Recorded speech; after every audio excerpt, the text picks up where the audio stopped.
pikola nga ya kopikola na bata misala mabe ba yibinga po ba bimisinga na santi pena ba bendinga par force na bien na kufi maintenant ni occuper mwana nana ke lotika elobi na classe nana ko sokola ye est-ce ba voisin nga ba koyeba ke na kufi nzambe kasi la musa ta ba voisin ba yeba ke na kufi po ba luka ba parents nga ba luka famille na ngai nzoto elali mais na comité mais na za na espace au fait tant on a se rendre compte que na kufi na bani ko loba pona mwana babi na kanga mbanga na yo na bi obino ba nani babi biso ba démon to ba démon babi na ngai okufi na masumu na bi jamais boni boyeko okufa na masumu nga pe munoko nga masumu na vivanga moko na kufa na masumu non masumu te na badi ko sana bango débat babi na nga kanga munoko ko yeba ngo kuna masumu kufeli donc bazo memanga nde bazo balanga ya webi te ko chaka mesh eza démon za kati na ngai sirène des reines de beauté la reine de côte au fait la reine de côte za makasi azo faire lité ngai na biloko mokili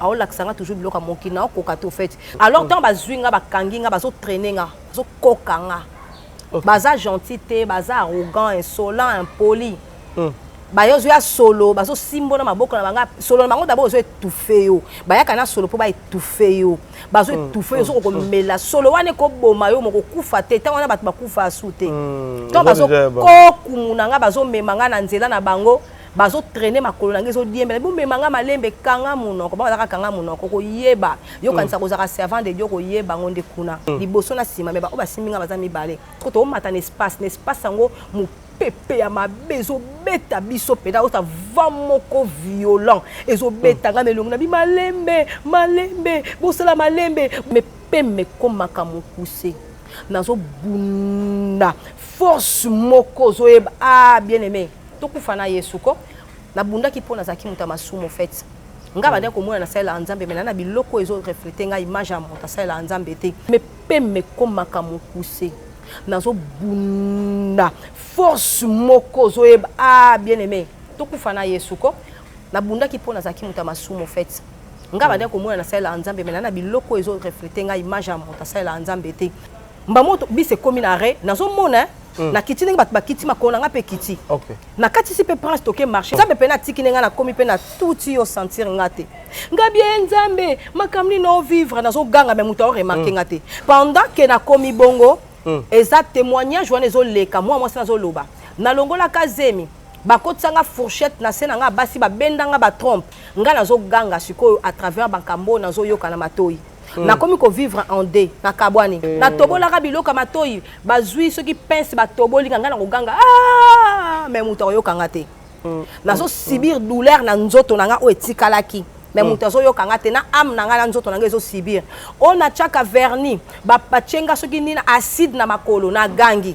ange wana tango ba ye ba komi ko lité na ba démon ba lité penza moi temps et belé te me kozo ba seconde bopesa bango pe bazo boya bazo linga ba kimana ngai ba ange ba carré bango nzela sta koma ya long durée na long durée a koma na ngata na bima na zwata temps ko tuna te na sali a combien de temps parce que na bossa na mikolo na bossa na lundi mardi mercredi jeudi na bossa na calendrier ba yaka ko expliquer nga ko expliquer ani ko sala repentance na binzambe na yebike na sina kufi et que molimo se keyo tikinga mais nzoto o ekokwea na mabele bat ba lokotango mais avant acte wana se poser na kwea na sala ta repentance ndena bana ko se repentir na binzambe limbisanga na yebike na sumuka ki mabena nga eleki mingi yokelanga mawana mikona nga o na moi temps o pesinga na se repentir o yamba molimo na nga na kimia. J'étais une sirène des eaux sans m'en rendre compte. J'étais sorcière, j'étais sirène. J'étais aussi incarnée par des esprits de dragons. Pareil, ça venait des adorations de famille. Ma famille qui adorait les dragons. Maison Awatosa, chez Maman Nicole Malonga. Yaka, esa na poto ne yebite. Yaka, tokisina metro, chateau mutia. Daka yau. Ok, yau awa. Vous avez un kimbondo. Oh là là. Paris. J'ai la noyé ba saka mon ndazabo asaka so mine bila metro. Bisa batani ngaba le bani. Tanga. awa toza awa nini awa toza awa yaka sikomi na place tokoti aza mwana mboka mama Nicole Malonga. Vous êtes devant Nicole Malonga awa toza, c'est-à-dire awa toza na magasin awa toza oboyoka partout dans le monde. Nicole Malonga awa toza, maman awa toza devant vous. Toza na Château Rouge sur la rue Custine numéro 3. Awa naza na produit spécial, ba produit oyo elongolaka attache tozolobela makambo matampo ba mama ba bébé belé ba mama bazotambolaka na ba poudre na ba fond de teint. Nicole Malonga awa toza awa na Château Minaye pour na kolongola matampo ba mama banduka ba mama oyo baza na besoin osala taille mpona kokitisa mabumu ba mama oyo baza na besoin ya kosala ba forme kalingi azala na tolo munene alingi azala na nsima munene ba hanche munene mipende munene. Mama Nicole Malonga awa toza ndeka boyebi depuis 2007 nateka ba produit ya ko grossir ba fait sein mollet hanche. Voilà où est venu ça awa. Tu l'as vu mal.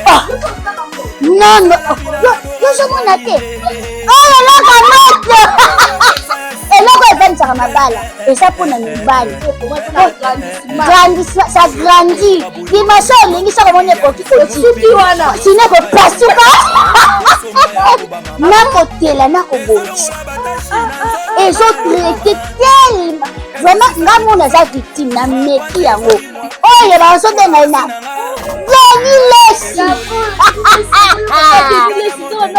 Lesi yeyo azobongisa loposo apodi toteka ngo légalement na magasin ezosalama na laboratoire mondele awa na poto tozoteka ngo légalement. Je pense que omoni ndenge eza na barayon eza eloko moko ezosalama naturellement, ezali baproduit authentique salama naturellement sans aucun produit néfaste.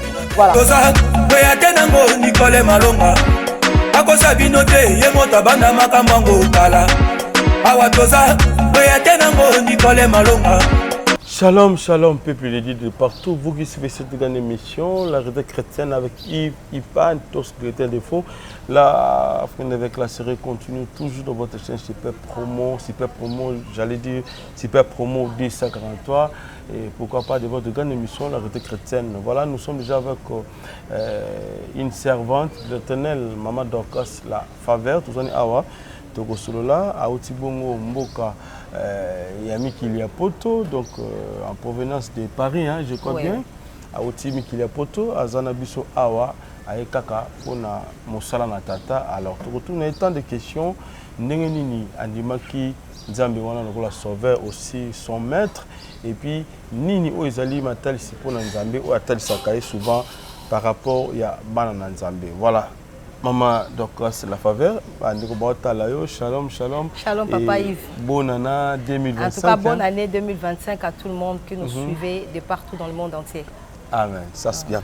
Alors, le somme pour que tu aies pour l'émission de Nzambe to tombolio to netolio pona ko sangisa biso moko lelo Nzambe yondo bongisaki moko lelo Nzamba lola elingaki même et se passer même na mars mais au bongisaki que rencontre au esalema na janvier to pambolio Seigneur pona mbula sika o to bandi pona bande konyoso o ba kolande mission o Nzambe papa nazo senga na yo ofungola matoi o eza spirituel abana na yo ba comprendre makambo o to kolobela o à travers molimo santo mais à travers nzoto te pambola pe bande ko o ba se placé pour nous sunga biso na koyeba ko panza sanguela mu ya Yesu à travers bilili netola masanjola manayo que toute la gloire te revienne, te prions au nom de Jésus. Amen. Amen. Voilà. Merci beaucoup. Donc je crois même que mon biso pour la première fois surtout plus maman Dorcas bani bayeba nani nde maman Dorcas azali nani et auti wapi et puis ayambi Nzambe wana lolengeni. En tout cas nga maman Dorcas déjà na déjà congolaise na vandi na mikili ya poto na outi France.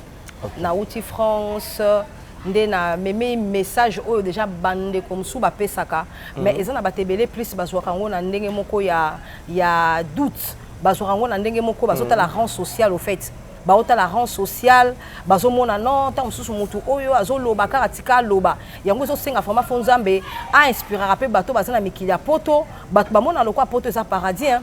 Et que son mutake poto il faut kaka akokisa ba rêve na ye oui tout au début tokokisa ki ba rêve na biso mais Nzambe tobosa na kaité malgré ce toza parce que même na mikili ya poto bato bakufaka ça veut dire appel à Nzambe ko lando petit na poto et sengi pe o se déplacer o ya aux l'exemple ya moko ya bandeko batikala awa Donc ils ont un message et ça m'a déjà pas de konangai déjà maman Rebecca ça pesango et puis maman Irène aussi aussi au sein de émission et ça ma révélation au sous biso pe tozo qui na poto ils ont senga vraiment que to benda pena bana nzambe matoi donc tozo le dépouillement message to mémé c'est dépouillement des corps de l'âme et de l'esprit.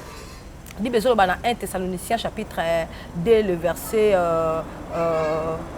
23 que le Dieu de paix que le Dieu de paix lui-même nous sanctifie dans les corps, dans l'âme et dans l'esprit. Ça veut dire que sanctification est à l'âme.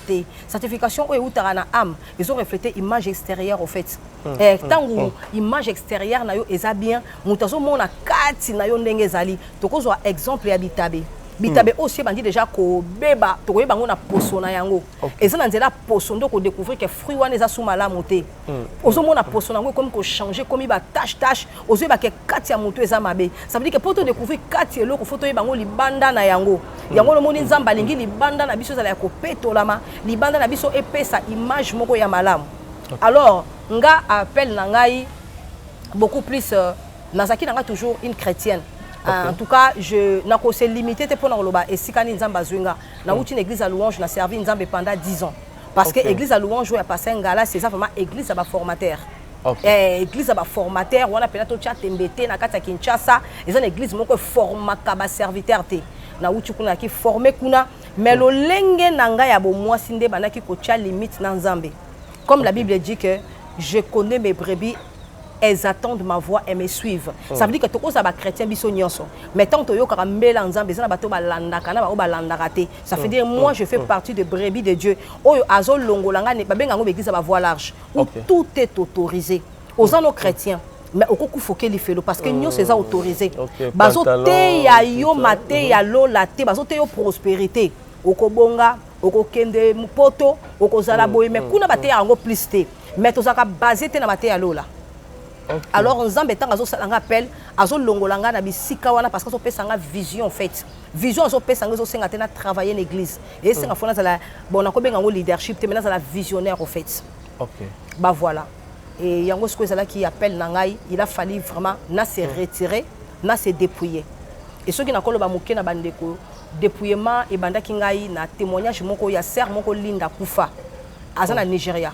Il y a des témoignages na YouTube na landarango mais na endure ce sera motema maman Irène pour ça la année mission na la témoignage écoute na banda ko critiquer na lobi azama be akomi mabe nga na kokoma mabe lokola yete mais mukolo moko nazo kende na nga zaki confinement premier de confinement na biso na 2020 na tchebe écouteur na nga na matoi na machina bis tant ba fongoli de confinement bis e banda ko tonda ba te belé na kati ya bis nga pe nazo ko se kafouye kana mata bis na zaki na chariot na poto to benga ngo kadi to simba po na rouler ko sa ba course alors nazo ko se diriger vers marché na komi mbamoro na écouteur na nga te ki coffrer na bis to zo kanga na ba mindele étouffement ba écouteur na nga en fait na téléphone na nga nazo ko kasus ko manipuler ba vidéo te na komo tike kotaka nango yango moko du fait que nga na kende ka place na okende et na nzela na nga ya ko kende ba moko témoignage à sœur wana ekoti loko na yeba rango pe déjà na négliger ki yango pété na tike yango ekoti tango ekoti na zaki juste na 2 arrêts pona koma mbala mo na sentir que eloko moko kati na nge bando beta boum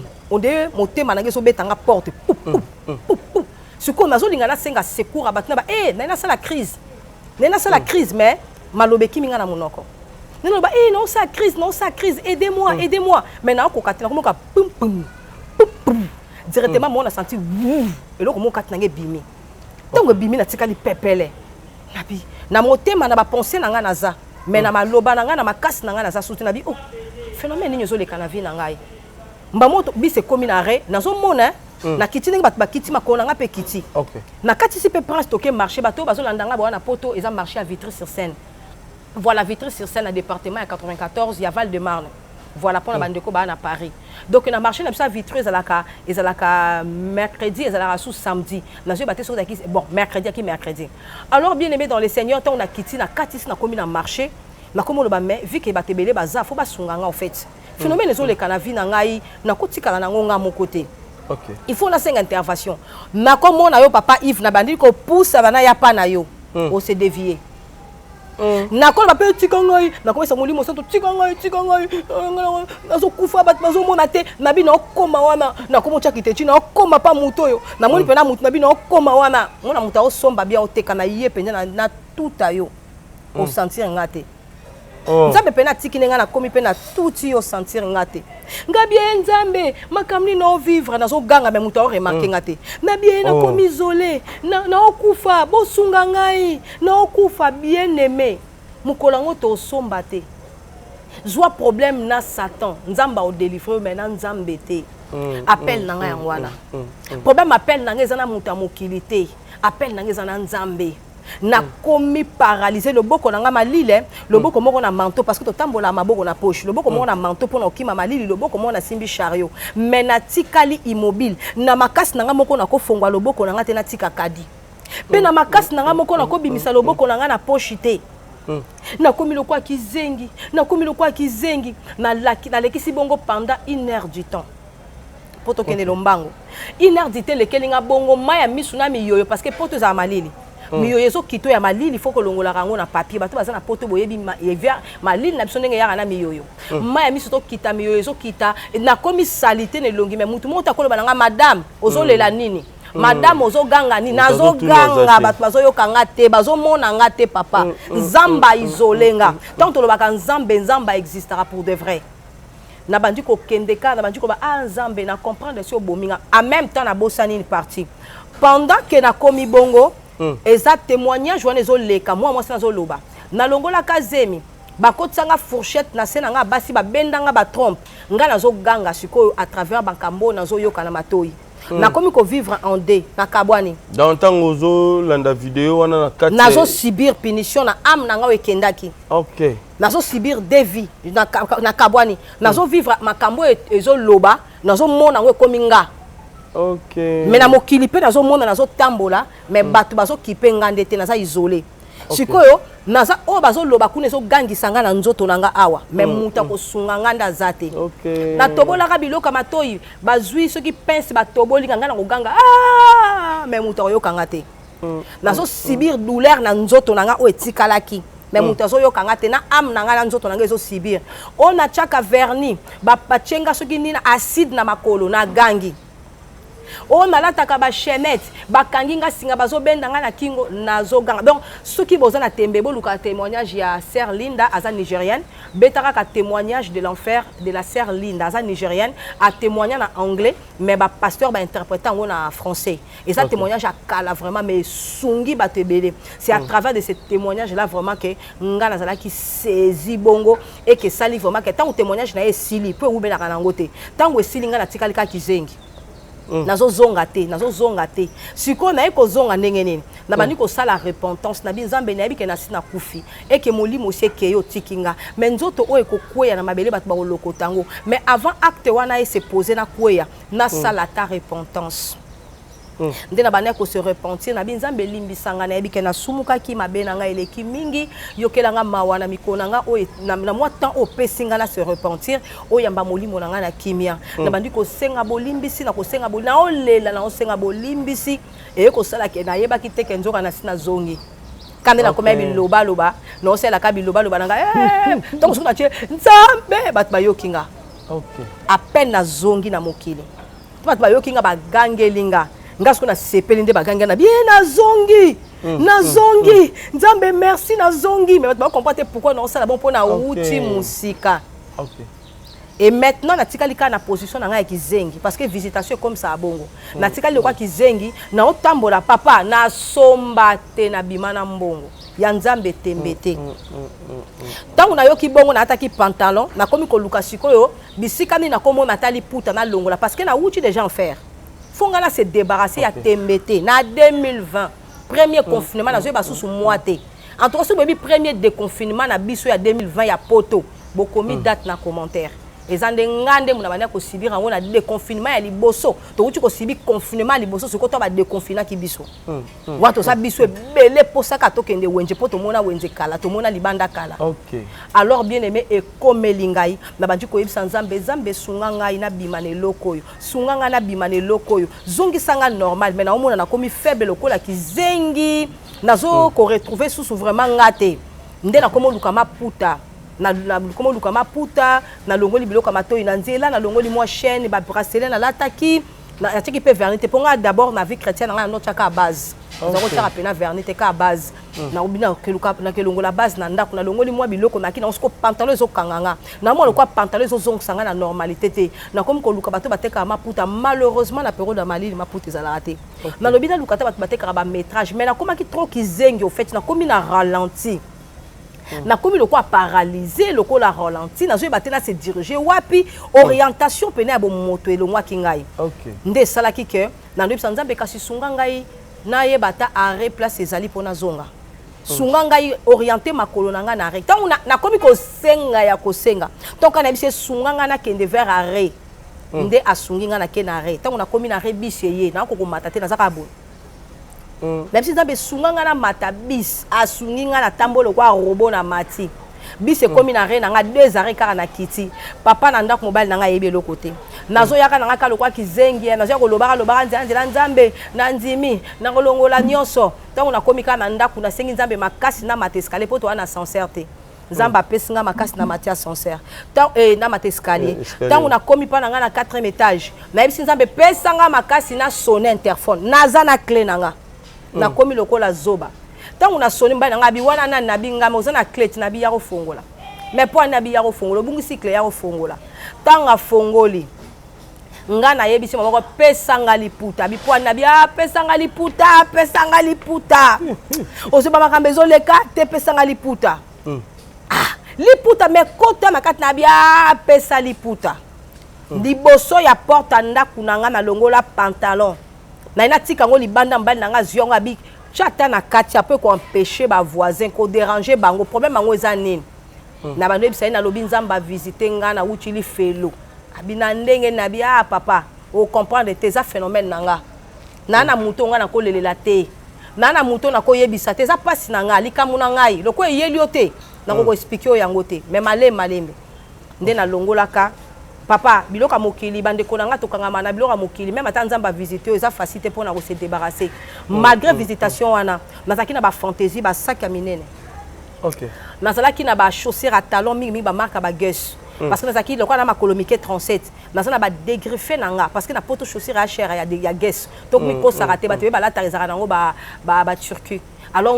nga na makona nga mike na facilité ozwa 37 ya mundele penza ça veut dire na ba sac nanga ya marque bisika na kenda ko somba ngo to sala ka mundelu na poto to yebani ba congolaise to yebani bisika to sala ka ba mulongo na ba dégriffer na biso alors na ba gare du nord boyebi na ba porte d'Orléans bisika to kendara nga mingi lokwa na na vitri et na dégriffer moko na métro ya Ivry na ba na kota wana ndesika na zora ba chaussures nanga alors bien aimé na que bichina ba no rassembler tant on a rassemblé na tchena ba sac maintenant ko bois katé parce que na za attaché na biloko mokili oyebi quoi attachement na ngezo uta sirène des eaux non mais parce que tu as possédé la sirène des eaux à travers la beauté et la mode. OK. Yango na ko sosolisa bien aimé. Ezala nango yote.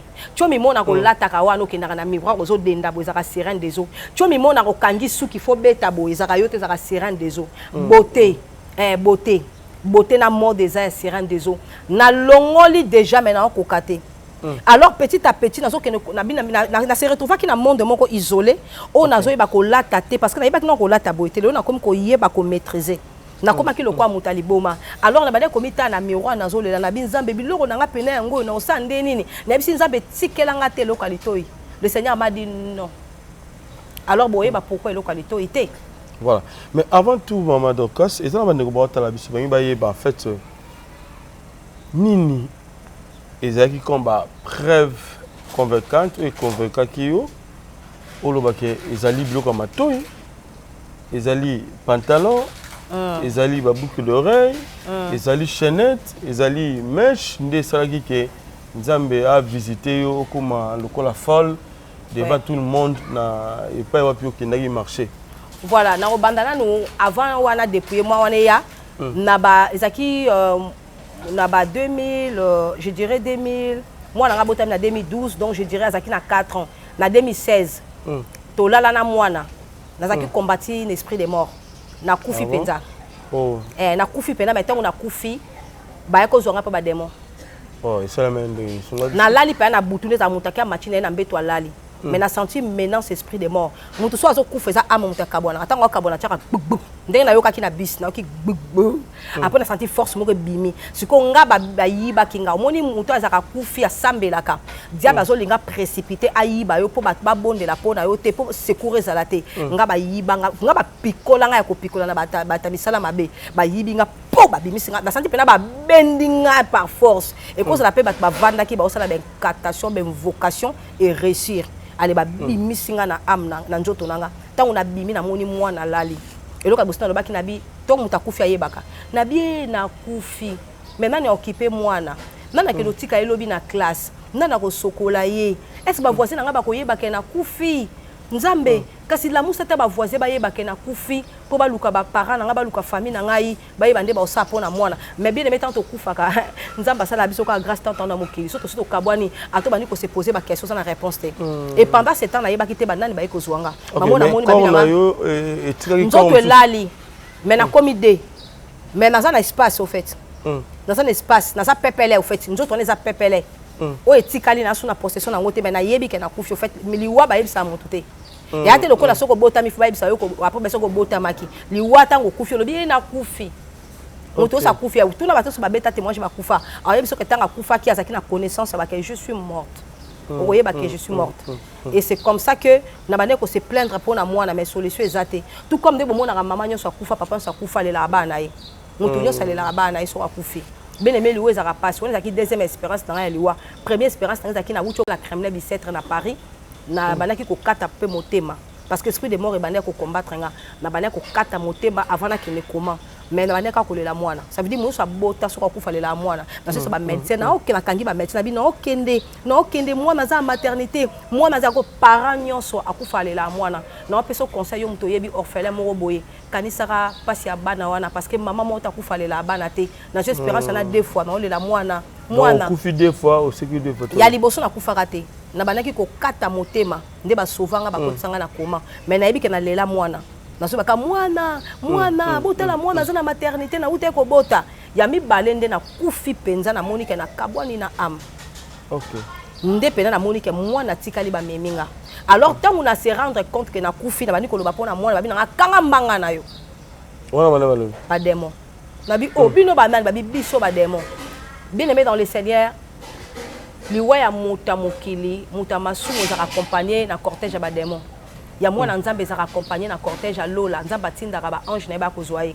ngana ngana kufa na masumu na ki servant de Dieu ya église à louange mais na ndo kufa na masumu alors masumu na nga boye bango masumu na ngezakine na ki servant de Dieu qui craint le Seigneur oya banga nzambe to ba demu babi na ngai okufi na masumu na bi jamais boni boyeko okufa na masumu nga pe munoko nga masumu na vivanga moko na kufa na masumu non masumu te na badi ko sana bango débat bi na kanga munoko ko ye bango kuna masumu kufeli to bazo memanga nde bazo balanga ya webi te ko chaka mesh webi te na forme nini ba demo ba ya ka solo demo za na maboko animal ba demo en fait ezaki na baza obscur hein baza na ténèbres en fait pour mona bango ko déco ko mona bango bien te mais maboko na bango za na poil bango bazaki na maboko animal soka simbi ozoka ba poil na yeso chuba yo kitoko te maboko na bango eza na caresse te maboko na bango elengi te baza arrogant baza insolent baza ben poli ils injurent bafingaka des mots fingaka bêtise au fingo bêtise moni ba mo otoloba te liboso ba parents des mots fingaka ngo baza na misu bazo mona nazo mona bango to fait nazo sentir que nazana bango fait baza bata obscur au fait baza noir au monde ko mona d'accord besa basa ki na forme ya nga na part na nga expérience na parce que l'expérience c'est belé au monde to mona ka gorille maboko niama au cause zo sakana gorille masa velu asa na ba poil belé voilà bongo donc basa na image moko ya eloko na remaka ki solo bien aimé kufa na masumu te de moya ka solo na ka muteko linge bomo mais kuna ba kufa sute so kufi na nzoto kufa su na molimo te alors tant bazwinga bakanginga bazo traîner nga zo kokanga baza gentil te baza arrogant insolent impoli bayozo ya solo bazo simbo na maboko na banga solo na bango d'abord zo étouffé yo bayaka na solo po ba étouffé yo bazo étouffé yo so ko mela solo wane ko boma yo moko kufa te tango na batu bakufa asute to bazo ko kumunanga bazo memanga na nzela na bango bazo traîner makolo na ngezo diembe bo memanga malembe kanga munoko ba kanga munoko ko yeba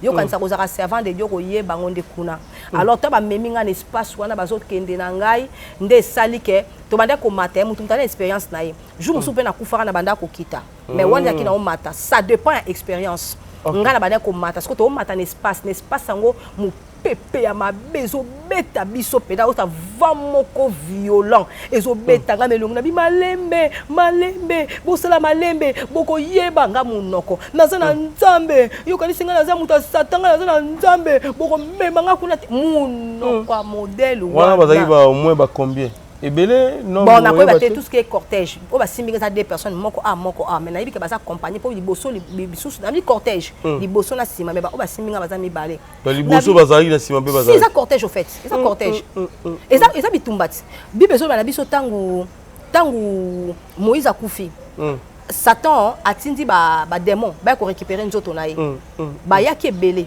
Après Nzamba atindi ange Michael akobunda ça veut dire ba yebaka ke liwa ya mwana Nzambe sepeli sa Nzambe te Nzamba ko intervenir yango ba yakebele ba yebaki ke na kokufa te na kozala il a biso ba yibaki nga koyiba ba ngaki ba yiba nga bien avant pourquoi parce que ministère ezozelanga OK ezalaki kaka bitumba ya famille te mais ça bitumba ya ministère au fait. OK. Donc bazo memanga a mu pepezo betanga na ba sens nyonso mbala mona moni bitumbe bandi. En tout cas ba ange wana tango ba yé ba comme ko lité na ba démon. Ba lité penza moi temps. Et belé te mais kozo ba seconde. Bo pesa ba on peut bazo boya bazo linga ba kimana ngai ba ange ba carré bango nzela siko ngana komo loba c'est bien na yebaki ke no ke fait le on a yebaki ke na sale la nzambe ngana yebaki ke na kufa na kufa na ke na maboka bata mabete ko se na nzambe ngana sale nzambe ngana ke na li fait le jamais munoko kaka nde ba ange bazwinga tala bien aimé ko pema pa Yesu c'est tellement doux. Na biso tana commune maboko na bango na tise d'abord ba ko récupérer yo bazui mais na biso une différence na tche na essoufflé na senti pepa ba comme caressenga oza bien ngabi ozonga na nzoto OK kuta mwana nzamba tini to ko délivrer ngabi baba no ko sekoué ngai bazo mema ngabi bazala ka bongo ozozonga ngabi kutu ba yeba zwinga abi ozozonga na komi kisakata bien aimé et pas Yesu kisaka kuna bazo gangela nga bazo traîner nga et pas Yesu na komi ko s'exprimer mais est-ce que comment batika kiyo tandis que vous na ba plante ba mèche ba boucle d'oreille n'habite intervention ka nzambe avertissement en fait et ça na ba benga yo mona kombo na nga faveur. OK faveur eza kombo na botami na ngote pour na bat ba olanda nga ba yebinga na botami na kombo ya Karine Bambela et kombo ya Dorcas eza kombo na nga oyo Nzamba pesa ki ngai on a passé qui délivrance dans l'église à louange. Parce que Dorcas na servi Nzamba tant que Dorcas l'église à louange et puis faveur eza ba faveur Nzamba salelinga ndenga mona mi benga ka faveur. OK. Na kufa na nga Nzamba salinga ngolo bi ba camarade na ko bi ba kufa. Batu boninga na yeba na lela lelo ba kufa na masumba zonga te. Ezong senga ka pona ngolu balobi bilake pola ka te mona lela ka kufa ka te Moïse mbi ya yemba eza bilaka mutezong sanga na mokili. Eza na bato ba kufa bazaka na bilaka te. OK. Tolobi te ka Nzamba lingaka mamote meza bilaka. Combien de fois so sali bon nakomeka kokufa nakomeka kokufa eza moko oyo na ibisa kibino kenaki na hôpital na 2012 na uchobota wana nakobenga kokufa te mais na banda ko lutter entre la vie et la mort mais na yebi douleur en fait il faut l'expliquer ba na Nzambe bien aimé dans les Seigneur tout le monde a monta kufi to kanisa kokufa ezaka ke alala ki akufi au fait même monta kufi na maladie tant azo kata motema bien aimé litu wana mokile kiti na motu bien aimé peme komaka mokuse nazo bunda force moko zo bien aimé to kufa na Yesu ko na bunda ki pona zaki muta masumo fait nga bande ko mona na sala Nzambe mais na biloko ezo refléter nga image ya muta sala Nzambe te yango moni liwa muta masumo bunda kana zo pasuka nazo lité liwa eza pasi njelo zo kendeza ya molile eza ya pasi mais na ko ba vérité na mona ki na expérience elo remonter tant on a coach na comment na ko ba teke na comment na mona boy na tomba na comment na ebi nombre de jours te mais na kota comment ya long durée na l'on dirait à comment na ngata on a bima na zwata tant ko tuna te na sali à combien de temps parce que na bossa na mikolo na bossa na lundi mardi mercredi jeudi na bossa na calendrier ba yaka ko expliquer nga ko expliquer bato ba banda ko visiter nga ba parents nga ba yebi ton ba yeba so kutanga na lala kaka na lamuka te na lala kaka na lamuka te ti muko na lamuka mais dans une expérience te kolobaka na mona ange nga na kosa ate na ina ministère lokuta te na mona ni ange na mona ni nani na salaka nga moko na inconscient na ngai mais on a yebi za ki lit kokufa na ngeza ki ko lité ozo kokate touffement ozo ka peme komiawa liwe eza facilité ya muta masumu mais ya mibale na lali na mwana nde am nange bimi na tiki mwana ba beminga na ba demo bazongsinga wana pe ezaki na avertissement moko te ba ange ba yebisinga iboye balobi na ngai ezali biloko yo tchaka na apparence na yonde mutezo memona li felo mais nzamba yebi étant servante mais ko bandela susu te parce que ko risquer au kufi pe ya solo keli felo mais nazalaki non expérience te ko tikango na koti pe na moni ba témoignage mais na banaliser ngo lisusu. Oh, en tant que ange va saluer l'intervention na yebiso que tu na possession na kati nzoto ya mutu. OK. Possession ana serin des autres à makasi ming. Na condamna ba bien aimé to bazo lité, bien aimé to zo lité nango o ya délivrance. To sana pona sunga yo ndeko pas témoigner tout à l'heure à expliquer bino. Eza démon za kati na ngai serin des autres, reine de beauté, la reine de côte au fait. La reine de côte za makasi azo faire lité ngai na biloko mokili. A o laksanga toujours biloko mokili na ko kato au fait. Ce qui na la jip, na ki kout na ba jip ka e suka ka a. Na ke na église hein, ngata ko ken église na principe na ka na jip, mais ele ka ka genou moké. OK. Si on a la tige pas moulaï, il faut la décolleté. Mais il faut se sentir. Robe à moulaï, il faut la décolleter au fait. Si on a tige pas moulaï, il faut cinglé. On a se sentir à l'aise. Mais je pas moulaï, l'ambé vimba boy na koka tête na koma mama bi vimba vimba. Na koma boy likolo vimbi. Nga extra ti na se panzana. Awa pena fo zwanga tai pona mutata ye. OK. Et na pena mutata libu mu place mana tonda boy penza. Donc faut na pesa pena makambo mutu pena mona nga sepe na nga. Munene kana komo ya mutu komo bimsanga li. Bien que moi c'est libala mais oza chrétienne au fait. Tendance kaka donc faut vraiment koto vraiment ba sentir que eza pena boit. Mulongo si eza na mutu ba penser moko pervers quoi. Na biso za reine de côte. Tant au lata comme on a so kangi suki mona. Voilà. Au mona ka yo moko. Ata mama mukolo bat bazate ba yozo sala ngo eza possession eza loko ekota kati na yo fo ba bimisango fait yo moko koka ko se dépouiller après enseignement ko ndima me koza makasi te fo ba chasser esprit wana yango mte kanga kinga ya misa to espérance eza oyo nde na ya marché nde na sakana ki na ngote ko wana na kei. Oh papa mokili zo mona ngate mukolo mokili mo akomisinga lokwa robot wana nde place na se dépouiller réellement. Voilà. Ba ange bazongi siyo ozongi vivante olamuka kindenge nini salema kindenge nini kolamuka na ngai na moni mwana na kovanda nga moko na bengi ndeko na ngai te so kolanda nga fani oza leki na nga na meki oyebisa alobi na nga tika bato yo kasi kokufa eza je bato bandima ki nga te abi na kasi kokufa eza ka je okufa ki na yo te obeli te loko moto kufa alors so bato baboyi na bango ko expliquer susunani etika l'expérience na nga ezaki expérience na nga etika la ki nga moko ya marché pe lisusu kaka leki wana pe kaka moto persécuta kinga tango na yebise na tiki ba mèche na tiki nyonso pona kufaki a persécuta nga susu makazi alobi na nga yo mutu ezo sala te réellement pe mutu ba na ko sala te pona utaki musika en fait tango nazo buaka na tchaki kutu Facebook na tche ba vidéo nazo buaka batu ba silikela nga ba chaussée pour ba yeba kinga oza posa ta chaussée bien fo ya pa na ngati OK ngam na yebi ba point ngam na yebi ngam na kotaka faut y a pas nango de chaussures à bien sac à bien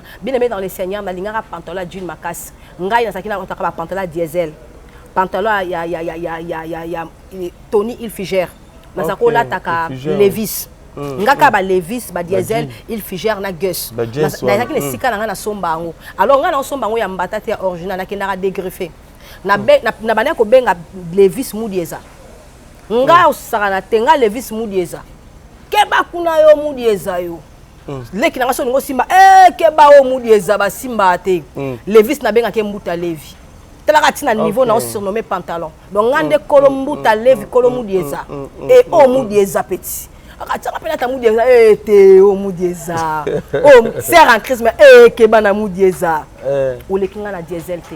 OK. Ou les kinga na Tony Hilfiger. Au comment quoi adorer mais nga na adora na quoi adorer jeans parce que c'est un esprit. Jeans c'est ça folie au fait. Jeans c'est ça qu'un politesse, arrogance. Yango monaka moi na Nzambe soka longoli jeans mona komi. Babi comment le quoi otamba ba frère pour jeans ma biso et un esprit folie. Au mona te pantalon ba katango. Et ça n'a pas cité au 4 mais tu sais au 4 en côté. Et puis au 4 on faut une moi d'entendre c'est la rat. Barat. June c'est ça bon. Alors ngaza ki wana vraiment. Na ki vraiment sert na lela. Nga suna lati pe na tona cha koko talanga ko. Moi ça la bon faut talangai. So na tu es parfait na coach na métro na que l'église. Mais mundele faut tourner ko. A faut yo kanga biso ba congolais to pesa makambo fait na mundela comprendre biso te. Congolaise vraiment bien congolais to pesa makambo mundela yebi biso mundeni ba remaka biso. To pesa pena makambo. Alors tu as makambo nanga nyonso wana ezokende na tie ba sac poubelle pona boaka papa na ko boaka te. Nzambe si avertir ngai wala on biso ta possession. Motema nazokanga na komi ko sambela nde nzambe apesinga makasi nde na boaki. Tango na boaki bato ba mona ki na Facebook ba persécuter nga. Donc ba persécuter nga na regretter te mais même si quand nzambe asunga ngai na continuer marche nanga o nazaki nango o na ndima ki kusala na nzambe. Alors na yeba kiteke na mokili basi balongola bazali à part maman Irène on a mona déjà na réseaux sociaux. Na sœur wana Linda mais na yeba te bazali. Na comment est-ce que kolela lobi nzambe na tikali kanga moko boy baninga biloko matoi permettre nga te lokali toy nzamba boy. Alors ils ont la révélation ya mwana moko azaki na kindoki azo bisanga bi kashiti. Yo ebite ka biloko matoi wana ochaka nde yango ezaka ba caméra auto contrôlera yo nango. Mwana ndoki ayebisanga o déjà nzamba révéler nga état d'âme na ye. Mais hier ce côté on a regretté na bania ko sambela po na ye par rapport à son état d'âme. Sikoyo na sambela kana ye na ba bijou nanga ayebisanga lobi nanga bongo yebite ke makambo no o sambela nga ba prière no ko marate poza ozaki na ba biloko wana. Mwana wana ya misala mabe muta afongola nga mémoire. OK. Alobi ozala la possibilité ko sala nga délivrance. Ozana ngo nyonso nzamba pesa yo mais blocage na yo ezaba biloko ozala kanango. Ndengo komi boyende ça va. Ezala ki biloko wana mutezo ko empêcher nga na kota penza na kata destinée. Voilà. Maintenant, chrétien ba ta la biso. Ba tout na biso tant de questions. Pourquoi makambo ya ka maman mèche, maman chaînette, maman boucle d'oreille, maman. Ba papa. Nzamba lo barate pona bango, ba la ta ba montre, ba za rappela ba chaînette. Si. Ba za la makambo pe mo ebele pe peut-être que ça que et a péché pe ba kotali felo. À part makambo peut-être il y a infidélité, mais na bina o ezali comme ba outillage tout ça na banzoto. Baba biloko na nyoso. Ezali papa. Ba papa nzamba lo ba kité. Ezali pona ba papa en tout cas na ndenga révélation quand on le la bijou. Bible zo ba na biso to tanga Bible moké. OK. Dans 1 Timothée chapitre 2 verset 9 parce que ba nzambe tant to le la dépouillement photo ça na preuve. OK. To koya ka boité to lobi kaka te ba nzambe ba comprendre te. Alors papa il veut lo mona zo ebisa yo l'église to kendaka ba sungara biso te poto kota bokonza likolo. Il faut ba ke Bible lo ba kike ils adorent le Seigneur de leurs lèvres. Basé belé, ba ya commerce, basé belé ko. On se mona ba za répéter. Barome mabiso na lola te parce que ba te arabiso ma komi o tenga na tanga sikoyo. On a lingi na tanga o yango me mabana nzambe na lola. L'église monta ko linga bi akimisa bandimi. Yo rende kimisa bandimi. 1 Timothée chapitre 2 le verset 9. La Bible dit je veux aussi que les femmes vêtues d'une manière décente, avec pudeur et modestie, ne séparent ni de tresses, ni d'or, ni de perles, ni d'habits somptueux. Mais qu'elles paraissent de bonnes œuvres comme il convient à des femmes qui font la profession de servir Dieu. À des femmes qui font la profession. Ça veut dire que moi, si Allah t'a l'olenge ya basio bazo ça la profession ko servir Nzambe. Oh ça c'est la Nzambe to c'est la Nzambe. Ce que tout nelanga ba musicienne na biso Congo ba ta ndenge ni. Pesa ngai le téléphone je vais lire la version lingala. Papa il faut qu'on soit téléphone. To tanga na lingala. Bazo me mabiso esika wapi Nzambe azana passe na motema. Bana Nzambe message on na memeli bino eza vrai. Okokso sola esika nini ba uti wapi obe koyeba pe nani aza maître na bango. Mais ba binzamba ta motema ta. To kotala papa. Kasi Bible mtelobi yango to tangi na version lingala. Na otanga version nga lingala na télécharger. 1 Timothée Vous allez bandeko ba sala ba clip ou Nzamba tala motema te. Mais quand la boucle d'oreille papa yango 1 Timothée mokanda Timothée chapitre 2 pona ko sa te Bible ngam na salate verset 9 basi pendenge moko nalingi balata na ndenge ya ebongi na ndenge ya malonga kasi na lofundu te balekisa ndelo te na kokangisa basuki batika kolata biloko ya or to mayaka to bilamba ya talo mingi. OK. Moi c'est ko kanga suki te. Suki o bazolobela biso awa omoni moi si azosala moi maboko na simplicité bien abendi chignon. Alors naturel. Mais ko komisa ngote na façon moko bo extravagant. Ils ont pensé nzambe le coup monter. Parce que même si bino révélation à suki faut na révéler bino. Moi nzambe si ko za loba révélation. Est-ce que ba ketango zo kanga suki ça na forme à serpent? Serpent entrelacé. Et ça au fait mayele wane uta pa nzambe te. Mais les messieurs qui na jardin d'Éden. Nzamba keli mwasi akeli mobali. Akeli ba nzete nyonso lobi bokolia nyonso mais sauf oyo. Mais connaissance ya kolia ngwe uta ki pa Satan. Ya lokola connaissance ya suki. Aisi ngo moni mbumo so bolia ngo bokomi lokwa nzambe. Suki pesa ndengwana, maquillage pesa ndengwana, kolata pesa ndengwana. Mutu azalaki na ye na lisumu penza te. Mais Satan de na perversité na ye. Azobisa mwasi moni elongi na yo. Tia moi tilete. Tia moi tila wa benda moi beauté mais bandaki na misala Satan. Au fait ndenge moko baliaki mbuma pe na lo lenge moko Satan zo pesa mutu mayele. Azo pesa pe invention na ba gens na ya ténèbres. Babimisa na mokili. OK, ba rouge à lèvres. Voilà. Sikoyo faut oyeba ke biloko wana source na we utaka na mai. Eza la reine de côte. Oh Bible bengi Jézabel. Jézabel na Bible ezolobake azalaki la reine Jézabel azalaki na mwasi ya roi Akab. Ye muta bebisaka Israël n'époque wana au roi Akab azalaki roi. Pourquoi? Parce qu'azalaki na caractère mabe. Azalaki arrogante, azalaki dominatrice. Soko tangi Bible na deux rois. Oko mona ndenga azalaki dominatrice, akonzaka, aikrasaka. Yango mona ka mwasi nyonso bali achaka maquillage, aza face na yo. Soko bali moi ça c'est dépouilla. Papa Ivo lobi nini. Mon Seigneur, na servir yo ni ndenge Sarah zalaki. Au fait biloko ane memela biso arrogance. Yango mona ka moi ça za agité. Et où t'en as biloko wana parce que la reine Jézabel zalaki ba qualité na ye.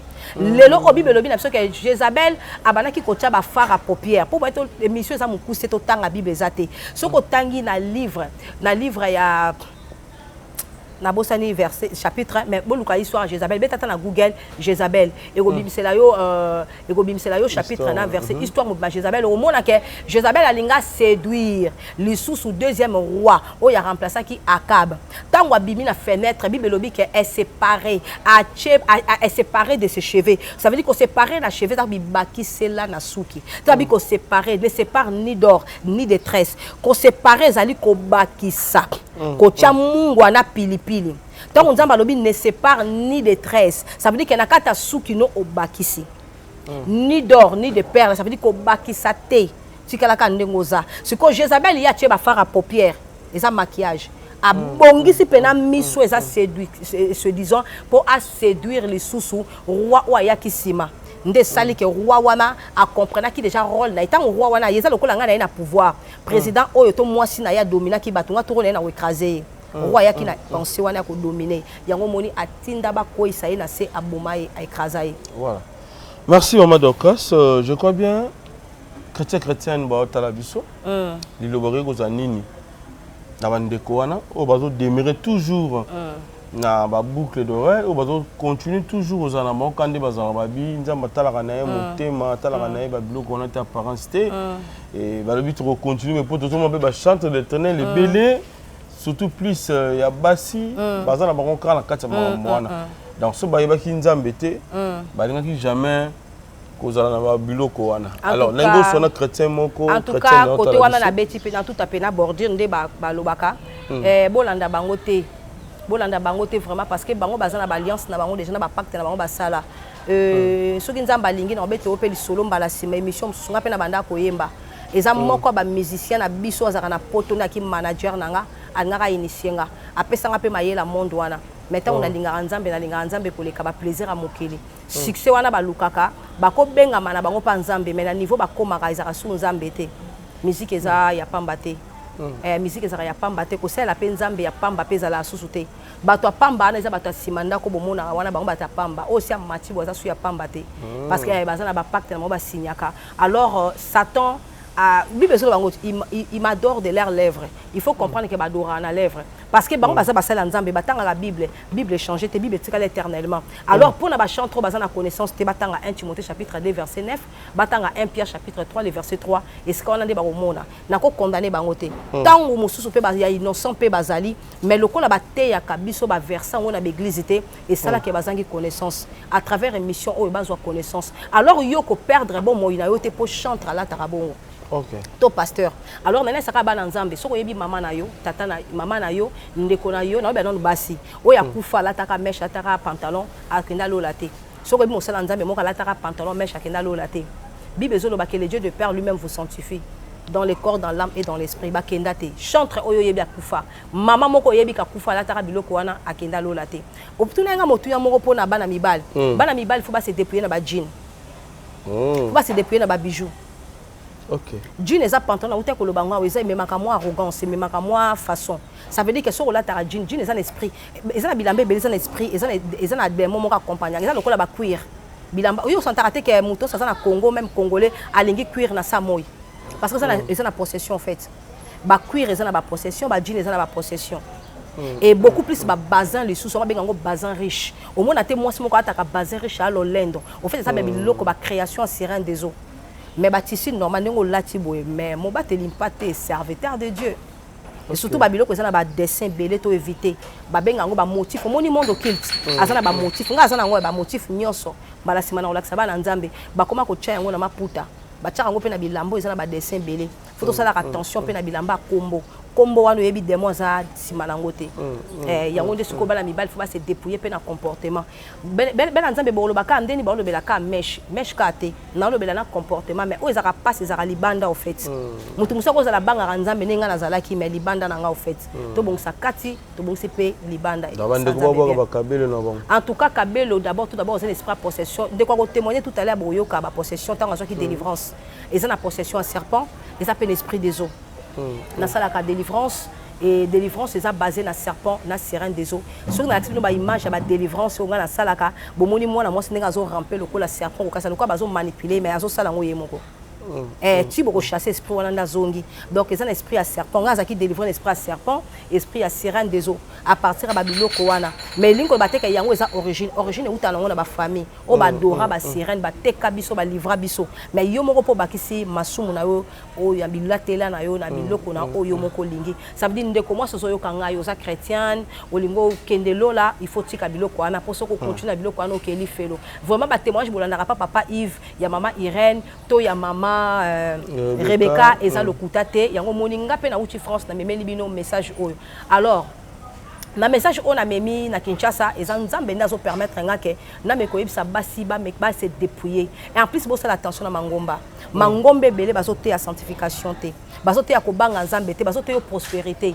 bible zo balanga ke prospérité c'est loko à Satan bible lobi na biso ke na jardin d'Éden to moni serpent aye nzamba pesi Adam na Ève nyonso za na jardin mais diable lobi fona baxela ngo loko moko bango ba yebite yo ba benga prospérité. Voilà. Merci beaucoup Maman Dorcas. Namoni papa za pebe na biso, namoni pendeko ya mwasi, bala pebe na biso ko présenter biso bangona et puis voilà toujours bango na plateau na biso. D'accord, y a pas papa Azalina ni pembeni ya Maman Dorcas. En tout cas, papa vraiment Azali apôtre asa apôtre o nzamba bengi na mission na ye vraiment o nzamba a orienté biso na kat nesika oyo mutu pena nzamba ibisaki biso ketambo zo koma kuna mutu ko sunga bino na musala nzamba bomemi eza yé parce que to tambola toujours na vision nzamba puis na volonté nzamba nde yé pa na inde nzamba orienté biso parce que ministère tango zo tikala anga na zo zonga na sala ba aller retour ye mutu ko tikala na ministère la restauration kombo na ye en tout cas kombo des papa John. Apôtre John, voilà. Voilà, la sœur. Et tous la servante de Dieu Priscille, oyo akopé ça peut témoignage na esiko yo lelo aza prophétesse évangéliste ndengenga moko na bengami panzambe. Prophétesse évangéliste Dorcas Favert, ya za prophétesse évangéliste Priscille, o ezaki azala qui délivrer na maboko na nga à travers nguya nzambe. Mais comment des ministère na maboko na na bon naza déjà de fois se révéler naza ndena loba qui les bandits naza visionnaire il y a ministère la restauration par la foi en Jésus-Christ et nabi ke bet sabele mabaku balobi Paul alobi que moi si à cette terre et moi je me mets toujours dans la volonté de Dieu Parce que à travers comment ça? Mais maman tout bazobo yango balobi moi si à côté ya te batebele balobi nanga dans une vision ya sainte doctrine parce que dobenga ngo sainte doctrine. Sainte doctrine les voie étroite aux hommes mabiso na lo la voie large est maté à prospérité. Tout ça la voie étroite mais ce qui est la volonté de Dieu ndet na kolo baboto on a yé na katiawa na tuni papa te qui je suis mais papa mutazu ba révélation pour nanga. Au fait ils ont la révélation mususu o ezake tant aux ambassadeurs appel na douter nango mais na so kutana ben koni na nzela ozo bisa yo maman et lokobo ezali diable azo combattre fait la volonté de Dieu ça veut dire ngana yoka ka plus nzambe ke batu mais au même alors na domaine la sanctification na domaine la sanctification quand le Seigneur quand Paul a parlé écoutez bien il faut bien suivre les Écritures il a précisément parlé aux femmes des Éphèses aux femmes de ces temps-là bah écoutez basi mosusu babotameti babisoyo génération mosusu je suis une femme spirituelle une femme peut se taire ce qui a bengami panzambete ce qui a na lolenge ya comportement ya basi ya Éphèse Paul aloba ki lokwa libomate atala ki comportement ya église basi yo ba panza basi yo baza ba arrogante bazo bongsana na ba foyer na bangote to tikela bango ndeni esika baloba est-ce que zoyeba ke premier évangéliste za moi femme samaritaine bah oui ministère évangile maboko à moi wana koti na kata mboka na ye ayebisi banga lobi venez na Samarie boya kotala le sauveur azawa azaki femme ezana ba potro batambola ki na Yesu bazala ki basi Yesu alinga ki ba potro pembe na pourquoi pas. Mais abimi ça bango te si bazali 12 apôtres na 12 apôtres eza bana mibali si écriture ezali ba comment la Bible na bosani ezala Matthieu papa Jean totanga ki yango dernièrement je crois la Matthieu chapitre 8 hein tout est kotanga ngo dernièrement nzambe vraiment non apôtre bazali ya basi fais-moi sur internet t'appeler les apôtres femmes bazali oui lukelanga les apôtres femmes on dirait na Matthieu chapitre 8 tout est kotanga ngo dernièrement na papa Jean tomandé ko débattre kasi Jean. OK voilà. Bon, nous allons rapidement tout le apôtre Basio bazalaki batambola ki na Yesu parmi bango Marie de Magdala zalaki. Oya sopaka malasi na makola Yesu. Et mi balé lisusu bazalaki ba apôtre batambola na Yesu baliaka na Yesu balala na Yesu Bible mentionné bango. Pourquoi bazala cité na 12? Baza cité bazo Luka. Les apôtres qui ont marché avec le Seigneur. Bible ba Luka na Google. Voilà, merci beaucoup maman. Tozo musayo moi muke sima tozo apé ndeko témoignage ya ndeko na biso. Priscille. C'est parti. Merci beaucoup.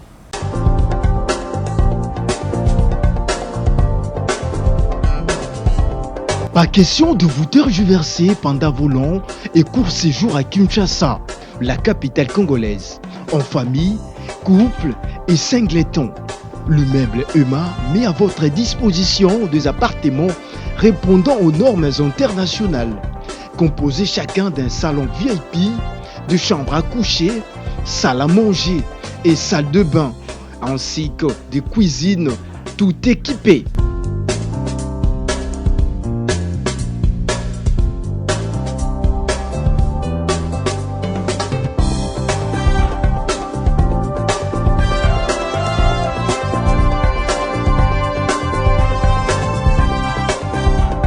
La connexion Wi-Fi en permanence. Pour les problèmes de coupures intempestives de courant électrique, un générateur disponible pour alimenter ces bijoux.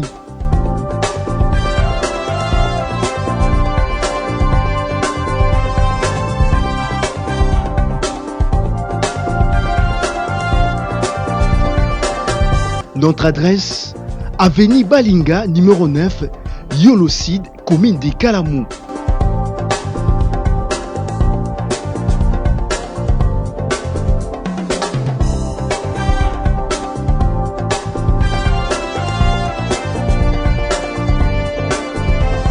Pour plus d'informations, plus 44 74 66 38 44, plus 44 75 39 90 053, plus 243 82 31 46 488. Chez Emma, c'est les... Voilà, merci. Donc, Marcel, comment on vous appelle? Je suis l'évangéliste prophétesse Priscille. Priscille. Voilà. Est-ce que vous avez un témoignage par rapport à ce que notre maman Dorcas nous a relaté ici? Oui, tout à fait. C'est quoi les témoignages en fait? Ah oui.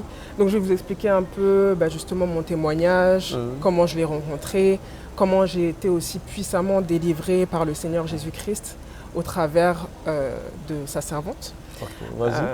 Bon, déjà, je vais me présenter rapidement, dire un peu qui je suis, parler un peu de mon background. Donc moi, je suis née à Paris, dans le 10e arrondissement. Donc née à Paris, française de nationalité et ivoirienne d'origine. Donc déjà, de prime abord, c'était pas dit que j'allais forcément rencontrer la servante de Dieu puisqu'on n'est même pas du même pays et que j'allais me retrouver même ici. Ok, à Kinshasa. Voilà, à Kinshasa aujourd'hui. Mais voilà, donc ivoirienne, voilà, toute ma famille est en France. C'est vrai que je viens aussi d'une bonne famille. Mon père est chef d'entreprise en France. Bon, maintenant, il est à la retraite avec le temps. Mais chef d'entreprise, diplômé d'un Master 2 en économie. Donc, je viens d'une famille d'intellectuels. Moi-même, je suis une intellectuelle. Master 2 en ressources humaines et en droit. Donc, on va dire que dans ma vie en France, avant de connaître le Seigneur, de prime abord, on a l'impression que j'ai pas de problème, quoi. Qu'est-ce qui peut faire que même j'aurais besoin de chercher le Seigneur? Sauf que je me suis rendu compte que, en fait, je n'avais pas la paix du cœur. J'avais l'argent, c'est vrai, grande maison, tout ce qu'on veut au niveau du matériel, mais j'avais pas la paix du cœur, pas la joie de vivre. Tout ça, ça me manquait en fait. Et j'ai commencé à rechercher les plaisirs de ce monde. J'ai vécu la vie vraiment, bon, de débauche, hein. Oui, on peut dire ça, la vie de débauche. J'étais dans l'impudicité. J'étais dans toutes sortes de choses vraiment qui ne glorifiaient pas Dieu. Là, c'était à quel âge? Là, c'était dans l'adolescence jusqu'à l'âge de 20 ans. À l'âge de 20 ans, bon, comme j'avais ce mal-être-là, j'ai eu une amie chrétienne qui m'a parlé du Seigneur. Elle m'a évangélisé et j'ai commencé à croire. J'ai décidé donc à l'âge de 20 ans de donner ma vie au Seigneur. Et donc j'ai arrêté toute la vie de débauche que j'avais. Très bien. Sauf que pendant 10 ans, j'étais chrétienne, j'avais arrêté la vie d'impudicité, etc. Mais je constatais que ma vie spirituelle était toujours anormale. Je vivais des oppressions spirituelles, j'avais des blocages dans ma vie. Alors oui, j'ai réussi à avoir un Master 2 en ressources humaines, mais après avoir été diplômée, je n'arrivais pas à trouver de travail. Aussi, arrivé à un moment donné, avec l'âge qui est avant, j'avais quand même 29 ans, 29-30 ans, toujours pas de mariage. Je commençais à me dire, mais comment se fait-il que je suis enfant de Dieu, mais je ne vois pas vraiment la grâce de Dieu dans ma vie? Je suis oppressée du matin au soir. Je peux faire des rêves, voir des démons qui m'oppressent, vivre des maris de nuit. Je dors, je me retrouve en train de nager dans les eaux. Je sais qu'il y a beaucoup qui font ces rêves-là. Je dors, je me retrouve en train de manger dans mes rêves. Ah bon? Oui. En France, hein. Française, on a l'impression qu'il n'y a aucun problème, tout ça. Moi, je suis venue vous dire aujourd'hui que c'est faux. C'est pas parce qu'on est en France qu'on n'a pas de problème spirituel. Hein. C'est faux. La France, c'est pas gage de paradis. C'est pas le paradis, la France. On a des problèmes spirituels. Même les Blancs que vous voyez assis dans leur belle maison, conduisant leur grosse voiture, ils ont des problèmes spirituels. Beaucoup sont... Vrai. Ah oui. C'est vrai. Beaucoup sont oppressés par des démons, par des esprits. Beaucoup sont oppressés, mais ils n'en parlent pas. Et donc moi, je vivais ça. Je vivais tout ça et je cherchais ma délivrance en fait. J'étais fatiguée. Je cherchais ma délivrance. J'ai parcouru de nombreuses églises. Des grandes églises internationales. Même des églises aussi, moi je vais taire les noms, hein, je ne suis pas là pour donner les noms, mais même des églises congolaises qui ont des antennes, des grandes antennes aussi en France, que j'ai fréquentées, je connais très bien. Ça, ils peuvent remplir des stades. Hein, donc j'allais dans ces églises-là, je recherchais la délivrance, mais je ne trouvais pas. C'était des églises en fait très bling-bling. Vous voyez, donc les filles sur des hauts talons, des mèches jusqu'aux hanches. Voilà, c'est beaucoup le paraître. Et puis quand on écoute les prédications, ce sont des prédications sur la prospérité.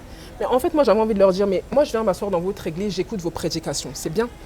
Mais en fait, au niveau de la prospérité, j'en ai déjà. C'est pas ce Ok. que je suis venue chercher. Moi, Moi, tu cherchais la paix. je recherche la paix, je recherche le royaume des cieux, le salut de mon âme, je recherche ma délivrance. Je ne recherche pas la prospérité, le bling-bling, je m'en fous de ça. Ok. Voilà, donc je me rendais compte que je parcourais les églises, mais je n'avais pas ma solution. Et quand je Néanmoins, combien m'approchais... d'églises tu as fait des tours? Oh là là, au moins une dizaine. Franchement, toutes les églises de Paris, je Ok. les ai faites presque toutes. Voilà, donc vraiment, je les ai faites, j'ai cherché pendant longtemps. Je m'approchais des pasteurs pour leur demander, voilà, j'ai besoin de délivrance. C'est-à-dire que il faut leur demander une audience. On n'approche pas un pasteur comme ça. Un rendez-vous comme Voilà, ça. un oui. rendez-vous. Ça peut être... J'ai eu des cas où on me disait, ah, il faut revenir dans 6 mois. Vous aurez un rendez-vous dans 6 mois, alors que je suis en train de souffrir avec mes problèmes spirituels. Bon, en fait, les oppressions spirituelles que j'avais, c'était C'est un vraiment... peu bref, hein? Oui, oui. Ok. C'était intense. Hein. C'était vraiment intense. C'est-à-dire que quand je dormais la nuit, je pouvais avoir des esprits de mort. Donc ça veut dire que je suis en train de dormir et puis je sens des esprits qui peuvent être en train de m'étrangler ou Ok. qui empêchent ma respiration. Et j'étais en train de me débattre en fait avec cet esprit-là pour revenir à la vie. Voilà, donc j'avais ce genre de choses que je ne m'expliquais pas, que je ne comprenais pas. Ce genre de choses-là. Par exemple aussi, je me rendais compte que j'avais des oppressions vraiment physiques. Quand j'essayais de, par exemple, méditer la parole de Dieu, lire la parole de Dieu, j'avais des oppressions au niveau de la tête, comme un serpent qui enroulait ma tête, qui m'empêchait en fait même de méditer la parole de Dieu. À tel point que parfois même ça allait dans des crises de folie. Dans des crises de folie, un jour, j'étais tellement oppressée par les démons que moi-même j'ai appelé les psychologues, j'ai appelé les urgences, j'ai demandé à ce qu'on m'interne dans un centre pour les fous en fait. Parce que j'étais tellement oppressée par les démons. Et même là-bas encore, je continue d'être oppressée de toute manière. Quand je dormais, je pouvais entendre des voix qui m'appelaient, des bruits bizarres, des choses qui se déplaçaient dans la maison, des choses qui tombent, des choses Là, qui ça cassent. se faisait souvent Physiquement chez moi. Physiquement. Oui, la nuit. Pendant la nuit. Pendant la nuit, surtout aux alentours de 3 h du matin. Aux alentours de 3 h du matin, j'avais voilà, des mouvements à la maison vraiment bizarres. Et d'autant plus que je vivais seule. Donc vraiment, je vivais dans la peur. Je vivais dans la peur constante. J'étais dans un niveau d'oppression tellement intense que vraiment j'avais besoin de délivrance. Donc, tu étais seule à la maison? J'étais seule à la maison, je vivais toute seule. Ok. Voilà, donc je vivais tout ça toute seule. Et puis personne n'était là vraiment pour m'aider. Comme je le disais, je cherchais dans les églises de l'aide. Personne ne comprenait mon problème. C'est comme si j'étais isolée avec mon problème. Donc je demandais beaucoup la délivrance à Dieu. Je demandais de la délivrance à Dieu. Et donc un jour, je suis entrée en contact avec la servante Dorcas Faveur, qui était responsable d'une cellule de prière en France. Ok. Donc, je suis entrée en contact avec elle, j'ai commencé à lui expliquer mon problème, lui dire bon voilà ce que je vis, toutes les oppressions. Et puis oui, il y avait aussi des marées de nuit, bon, beaucoup d'oppressions. Et c'est la première personne en fait qui ne m'a pas trouvé bizarre, qui a même été capable de m'expliquer d'où venaient mes problèmes spirituels, de quoi il s'agissait. Parce que je ne comprenais pas, j'étais seule face à mon problème et personne pour m'expliquer. Mais elle a su m'expliquer. Elle m'a dit non, voilà, écoute, il y a des choses qui viennent on va dire, des pactes que la famille a fait, des adorations de famille. Et effectivement, j'ai reconnu, en échangeant avec certains membres de ma famille, qu'effectivement, il y avait eu des adorations. Moi, ma famille a adoré les esprits des eaux, beaucoup les esprits des eaux. Donc, c'est pour ça que je pouvais faire des rêves en train de nager dans l'eau. Voilà, j'aimerais dire aux enfants de Dieu qui font ce genre de rêve en train de nager dans l'eau, déjà, ça montre une adoration dans votre famille. Ça montre que vous êtes liés, attachés, oppressés par la sirène des eaux. Et que même dans l'inconscient, vous êtes même sirène des eaux. C'est-à-dire que moi, même dans l'inconscient, j'étais une sirène des eaux sans m'en rendre compte. Ce n'est pas normal pour un enfant de Dieu de nager dans l'eau. Ce n'est pas normal. De même, comme je le disais tout à l'heure, je mangeais dans les rêves. Ça, c'est la sorcellerie inconsciente. Donc pareil, j'étais sorcière sans m'en rendre compte. Beaucoup d'enfants de Dieu font des rêves, ils sont en train de manger. Et moi, j'avais ce problème-là, j'étais sorcière dans l'inconscient. Ça veut dire que, c'est vrai, quand je passais dans des églises, on me disait « Ah mais non, on m'accusait, ah toi t'es sorcière, ah mais non, toi t'es sorcière, mais je ne comprenais pas. Je dis « Mais moi, je ne pratique pas la sorcellerie, je ne sais même pas ce que c'est. Je ne sais même pas comment ça marche. » Mais en fait, c'était vrai. C'était vrai, parce que dans l'inconscience, avec ce que tu manges dans les rêves, avec les adorations que la famille a fait, toi-même, tu nais sorcier. Que tu le veuilles ou non. Que tu sois en France, que tu sois au village, que tu sois, peu importe. Tu nais sorcier tant que tu n'as pas fait ta délivrance. Et donc, c'est ce qu'elle m'a expliqué. Donc, j'étais sorcière. j'étais sirène. J'étais aussi incarnée par des esprits de dragons. Pareil, ça venait des adorations de famille. Ma famille qui adorait les dragons, ma famille qui adorait les serpents. Donc moi-même, j'avais ces possessions-là en moi. C'est pourquoi je vivais ces phénomènes-là, en fait. Et je lui ai expliqué ça, voilà. Donc c'était vraiment profond. C'est pas les petites délivrances, là, voilà, non. C'était des oppressions vraiment profondes, avec des entités assez énormes. Hein. Voilà, surtout que moi, mon grand-père était chef coutumier. Donc je suis petite fille de chef coutumier. Donc automatiquement, dans le spirituel, j'étais aussi intronisée dans le spirituel comme sorcière.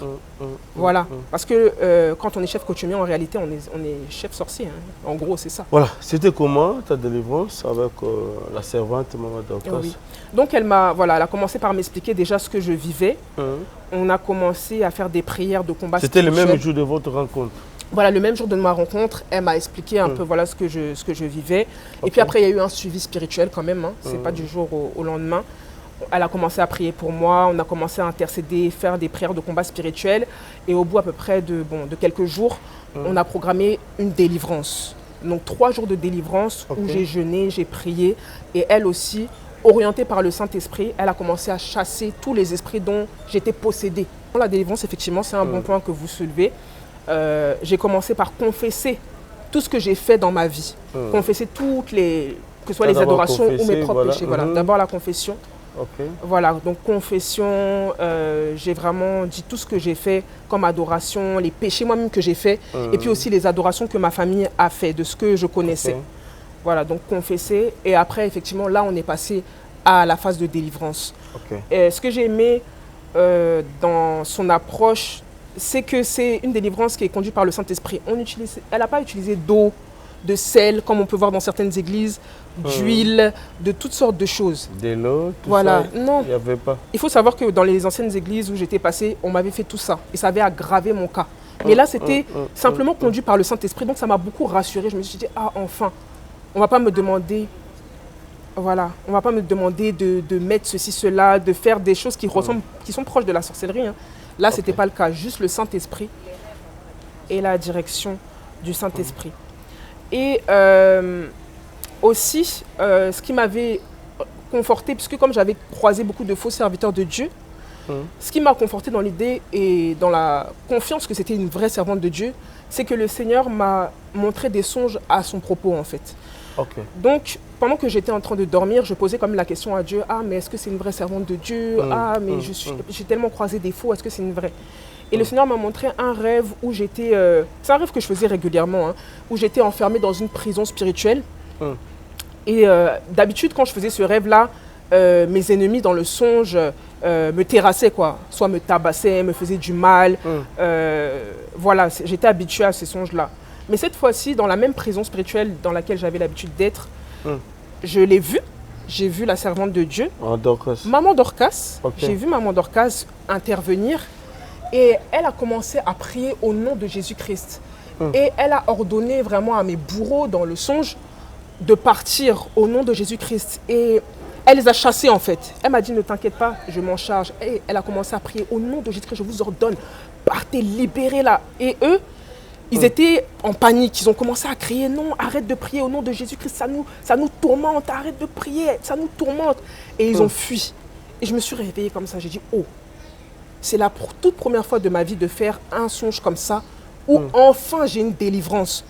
Tous les songes que je faisais, toutes les expériences spirituelles que j'avais, j'étais toujours terrassée, j'étais toujours anéantie. Mais là, j'ai vu cette servante-là venir me délivrer. J'ai dit non, ça c'est un signe qui ne doit pas être négligé. Voilà. C'est comme ça que j'ai compris vraiment que j'étais entre de bonnes mains. Voilà. Et donc, comme je disais, par la suite, on a fait la délivrance vraiment conduite par le Saint-Esprit. Et j'ai pu être totalement délivrée, totalement restaurée de tous les esprits qui m'oppressaient, de tous les phénomènes étranges que je vivais. Tout s'est arrêté après ma délivrance. La folie, les oppressions démoniaques, les maris de nuit, tout s'est arrangé. Même, je disais tout à l'heure, j'avais aussi des problèmes même pour trouver du travail. J'ai pu trouver un travail stable par la suite. Et là, tu travailles déjà? Voilà, c'est ça. Tu as déjà aussi un mari? Fiancé. Fiancé, ok, ça c'est... Mais voilà. Mais en tout cas, le Seigneur s'est occupé de tous les domaines de ma vie. Ok. Et une chose que je voudrais apporter comme précision très importante, la sanctification, le dépouillement. Ok. Une des parties de ma délivrance, une des clés de ma délivrance, ça a été vraiment ça. J'avais déjà eu des pasteurs, effectivement, qui avaient tenté de faire des délivrances. Mais ça n'avait jamais été aussi, je dirais, effectif. Ça n'avait jamais abouti. Parce que je portais, en fait, les choses qui appartenaient aux démons. C'est-à-dire que je voulais être délivré des esprits des eaux, mais je portais les cabellos. Je voulais être délivré voilà, de la sirène, même des maris de nuit, mais je portais des choses, en fait, qui faisaient des portes d'entrée. Ok, des boucles d'oreilles. Boucles d'oreilles, bijoux, parfums. Maquillage, chaussures à talons, toutes ces choses-là. Rouge à lèvres, beaucoup. Si c'est possible, même si vous pourrez diffuser une photo de moi avant, vous verrez à quel niveau j'étais dans la séduction et dans le paraître. Donc je portais toutes ces choses-là. Voilà. Et elle m'a enseigné par rapport au dépouillement. Je me suis séparée de ces choses-là. C'est pour ça que vous me voyez aujourd'hui sans toutes ces choses. Auparavant, je ne pouvais pas sortir même sans maquillage, c'était impossible. Et c'est au travers de ça aussi que j'ai eu ma délivrance. Donc j'aimerais dire vraiment au peuple de Dieu, c'est beaucoup aussi les servants de Dieu qui sont concernés. Quand on veut être délivré, il faut vraiment se séparer de ces choses. Sinon, vous n'aurez pas de délivrance totale. Peut-être que les esprits, on va les chasser, ils pourront partir, mais ils vont revenir au travers des portes d'entrée que sont tous les maquillages, les cabellos, les bijoux. Donc quand on dit vraiment que la sanctification, c'est une clé vraiment pour un enfant de Dieu, c'est pas de la blague. Si je n'avais pas fait tout ça, je serais encore dans les oppressions, encore dans l'état dans lequel j'étais auparavant. Voilà. Vous pouvez dire quoi à tous les chrétiens, donc disons tout le monde, voilà. Votre mot de la fin?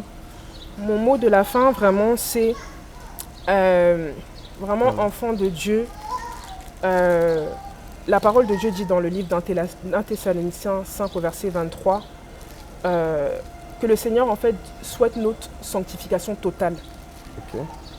La sanctification totale, elle est de corps, d'âme et d'esprit. Ne vous contentez pas de vous dire, voilà, ah non, le Seigneur ne regarde qu'au cœur, il ne regarde pas à l'apparence, c'est faux. Tout compte pour un enfant de Dieu. On doit sanctifier son cœur, c'est vrai. On doit sanctifier son âme, son esprit, mais aussi son corps. Votre apparence aussi compte pour le Seigneur. C'est très, très important, non seulement pour vous-même, mais aussi pour la délivrance et pour le salut de votre âme aussi. Voilà, donc vraiment sanctifiez-vous le corps, l'âme et l'esprit et vous pourrez voir le Seigneur parce que sans la sanctification, comme dit la parole de Dieu, nul ne verra le Seigneur. Ça c'est vrai. Donc tu confirmes que Maman Dorcas, c'est une vraie servante de l'Éternel. Une vraie servante de l'Éternel, vraiment. Et j'ai cherché tellement longtemps que maintenant je sais très bien distinguer le vrai du faux. Le Seigneur a permis aussi que je passe par toutes ces étapes pour distinguer le vrai du faux. C'est une vraie servante de Dieu. Je n'aurais jamais pu être délivré si c'était une fausse servante de Dieu.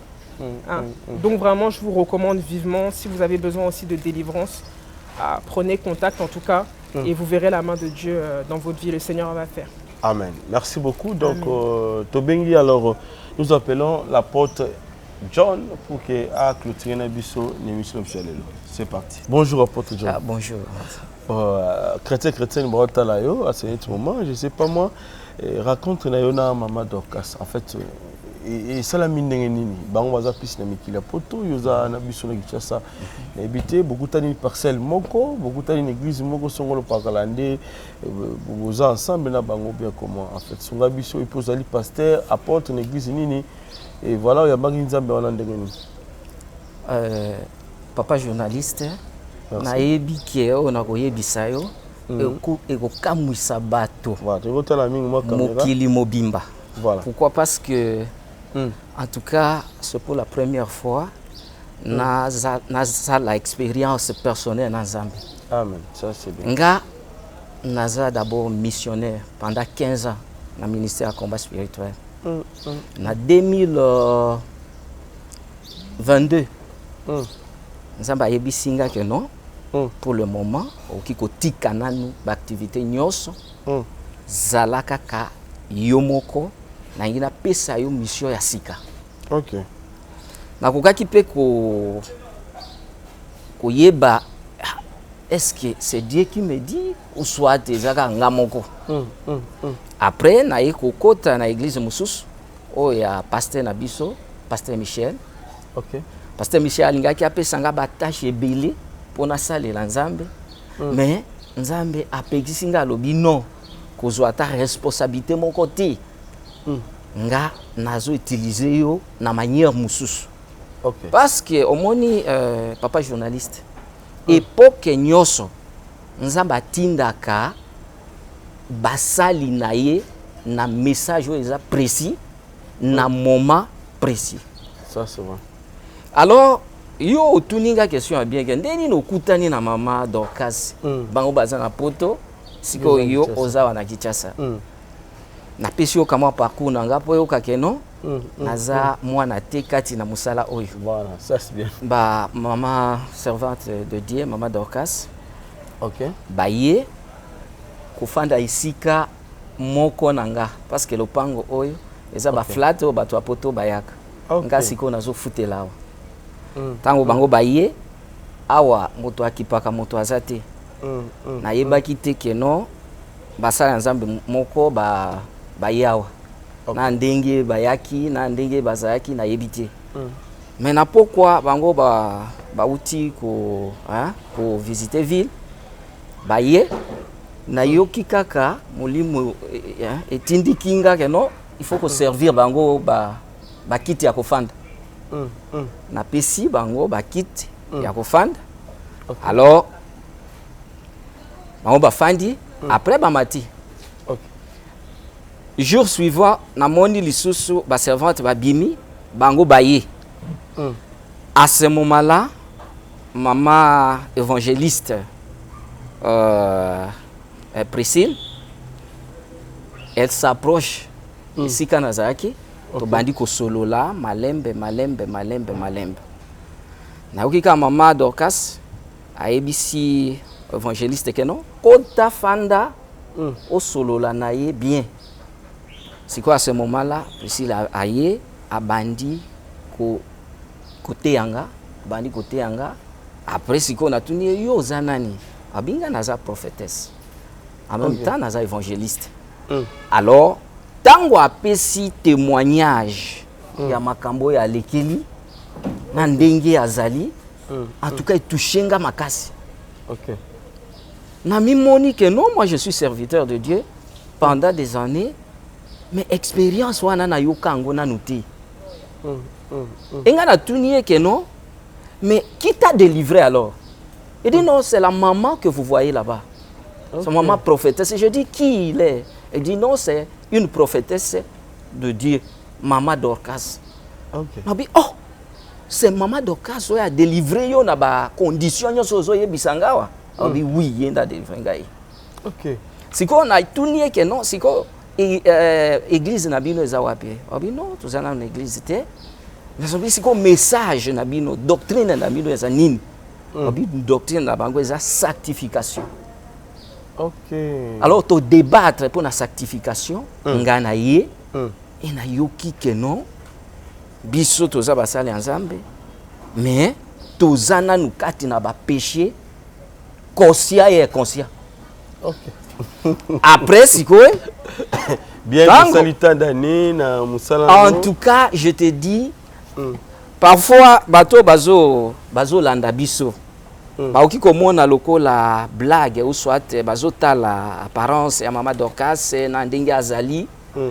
Mais na yebisio papa journaliste que message aux 7 servantes de l'Éternel a mémé les biso. C'est un message du moment. Message qu'il faut. Parce que yo kaka kandenge osololi na évangéliste Priscille ninga yebisi yo que non kolata kaka otozo lata biloko otozo tia kati na zoto na biso eza loko atozo salela Satan marketing eza loko atozo financer Satan pour Satan sa musala na ye. OK. En même temps que nous sommes des chrétiens. Mais c'est quoi le même jour na yebisi que non servante de l'Éternel ngande nazaboyi il faut tout solo là. OK. À ce moment-là que maman Dorcas est moko akiti. Abandi koyebisanga vinanga. Alors que non yo za musali Nzambe. Moza kati na péché. oza kati na makambo kilikili bien sûr nzambe abengi yo mais ozobanga ye te nga sikoyo ekamwisi nga parce que baprofete nyonso bazalaka awa na Kinshasa moto moko te namona ayebisanga makambo ya péché ayebisanga okovoyager okoza moto munene okende poto okosala boye mais la seule qui m'a dit exactement la vie que je mène ici. Alors, elle m'a dit que non, le Seigneur te choisit. Et maintenant, tu dois faire la prière et je dois te faire passer à la délivrance. Ok. Na hésitaki, na obi, délivrance, là c'est fort. Et kozandenge nini? Musali Nzambe ba délivrer. Musali Nzambe. Ngape musali Nzambe. Siko aya ko délivrer nga lisusu ndenge nini? Na bana bana ukanisa que non, est-ce que azana ba pouvoir satanique ou soit ndenge nini ou soit ndenge nini? Et tango to bandaki ko échanger, siko yé azoloba ngana lingi na loba na yoki na matoi nanga obi ferme ta bouche. Suis ce que te dit. Et par conscience, moi-même je connais que non, je suis vraiment dans le péché. Nabutu, Nzambe, Amoni Singa que non, il faut au sala 3 jours sec. Naeko Yebisa Yalobi, c'est le même processus que Dieu lui a dit. Nasa 3 jours sec pour les canaux de délivrance. Et les 2 grandes dames que vous voyez, bah, les qui signent la délivrance pendant 3 jours. Mon frère, moi je te dis, je ne pourrais pas faire 2 nuits ici, il faut qu'une femme entre ici. Si la femme n'entre pas, je dois me masturber. Ah bon? Bah, ma cambouisa est belée. Alors, tango ba leki singa kati en délivrance, je vous dis, na yoki kati nanga. Ma kambo ezaki kati na zoto nangai. C'est impossible. Mais l'église à Maman nous a dit pasteur, évangéliste, j'étais missionnaire, j'ai tourné, j'étais en Afrique du Sud, j'étais au Côte d'Ivoire, j'étais au Cameroun, j'étais partout, j'ai sillonné. Localement, ici, partout, Lumbashi-Ba, Congo, partout, même chez nous à Lodja. Ok. Les qui habitent pour nous, peut-être bien que maintenant ça les Nzambe, les missionnaires. Et les missionnaires Kendaga, au Kiti Place Mongo, moi si faut la permettre. En tout cas, la délivrance a une grande valeur, mais il y a des niveaux de délivrance. Okay. Il n'y a pas la délivrance sans la vraie confession du péché. Okay. Et pour qu'une personne confesse bien le péché, il faut que la personne qui va la délivrer soit capable de voir que non, est-ce qu'il y a un péché, est-ce qu'il y a caché quelque chose. Okay. Mais là, ça ne se fait nulle part ici, au Congo. Quand on te fait passer à la délivrance et que la personne qui te délivre soit en mesure de voir qu'est-ce qu'il y a au juste d'une manière spirituelle. Et ça, je vis que c'est une autre grandeur que Dieu amène au travers de ses sœurs. C'était quel esprit qui derrière moi j'étais possédé, voilà. Réaction action sur masturbation, c'était quel esprit derrière ça? J'étais possédé par l'esprit de sirène qui amenait femme de nuit et sirène qui me poussait à me masturber. Et pas seulement comme ça, j'ai fait des déviations sexuelles terribles. Je ne pourrais pas coucher avec une femme, il faut que je te mette dans la bouche, je termine là-bas, allez. Je te fais toutes les positions que moi je trouve bon. Et ça me venait à la tête pour que je te domine. Et c'est ça le système. Je me mettais devant, tout le monde devant. N'importe la caméra, au solana, pasteur, PD, 3, 4, comme 5, 6, même 7. Mais ils ont resté toujours dans la pratique. Au bazar, toujours ma pratique. Parce que les préféré sous sexité, ils préféré ciment que nous autres à moi ici. Ils ont bandeko et belé bazo la pratique. Ok. Ça nini. Parce que yo le qui na délivrance. Ba o batikali. Bandeko nanga na yebi que parfois na okiko choquer bino ou soit na okiko ko émotionner bino mais ko salela nzambe il faut to salela ye na ko banga ye réellement parce que il faut ba sacrifice ezala belé. C'est au travers servante ya nzambe nde na yebi que la sanctification peut représenter 3 formes. Sanctification d'une manière spirituelle, sanctification d'une manière du corps, physiquement, et sanctification d'une manière corps, esprit et âme. Parce que koki komona basali nzambe pour le moment, bazo vivre na ba attitude moko ya kolata makasi, apparence ya makasi, côté ya na ba anglais, côté ya na ba français, côté ya na ba, donc ça n'a rien à faire avec la puissance spirituelle qui peut délivrer réellement des âmes. Ça n'a rien à faire. Parce que soki ozo banga nzambe, quelque part servante awande na eko yeba ke il y a même des parfums où un enfant de Dieu a koki ko utiliser te. Il y a même des lotions où mabam futa oyo réseau kaka ba indien ya bato bazakati na monde occulte o bazo salango, mais nous on achète ça pour na ko changer pour na yo, pour na ko changer téture na yo, nyonso anozo pesaka gloire et pas à diable.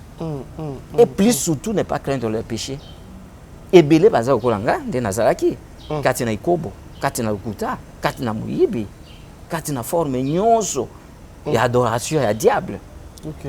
Alors nazo profiter que message au servant de Nzambe mais libiso à partir de France. Parce que ceux qui nyonso na yokaki témoignage à évangéliste prophétesse précise. A dit que non, moi je n'en veux besoin de rien. Parce que j'ai tout. Mais je n'en veux pas la paix du cœur.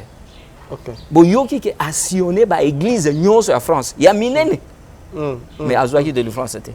Mais jour où il y a Nzambe a écouté na contact na servante Nzambe maman prophétesse Dorcas mbala moko la fille a eu la paix du cœur.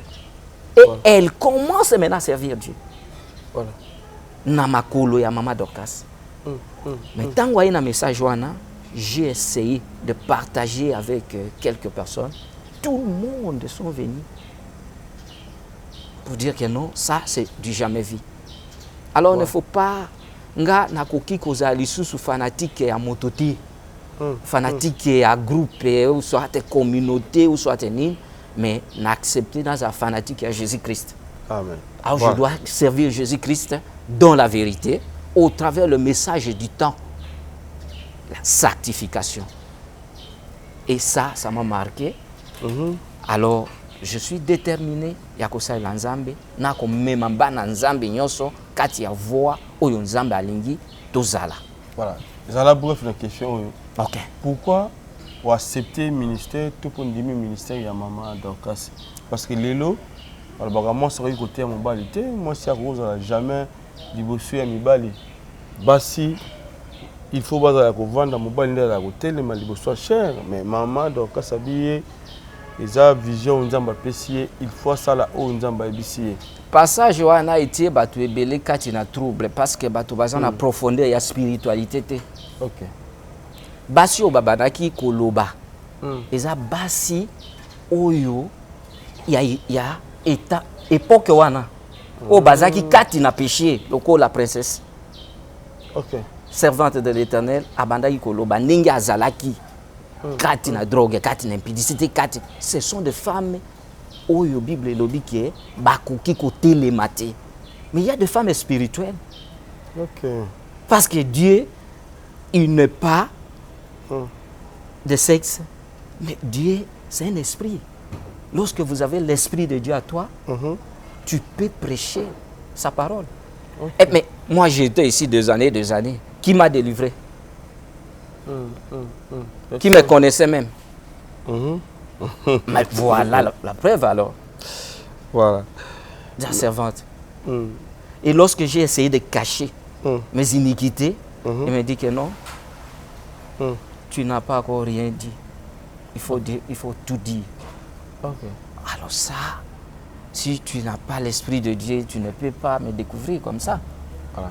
De partager avec mes frères, s'ils sont là, Baya, Bayo Kasonité, Baza Complexité, Mama Dorcas, Azali.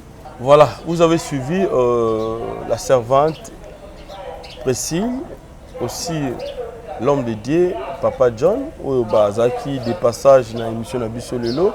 On a témoigné, il y a mon nene Onzambe à Salipona Bango, au travers Moussali Naye, Maman Dorcas La Faveur. Alors, toujours il y a Mamouké.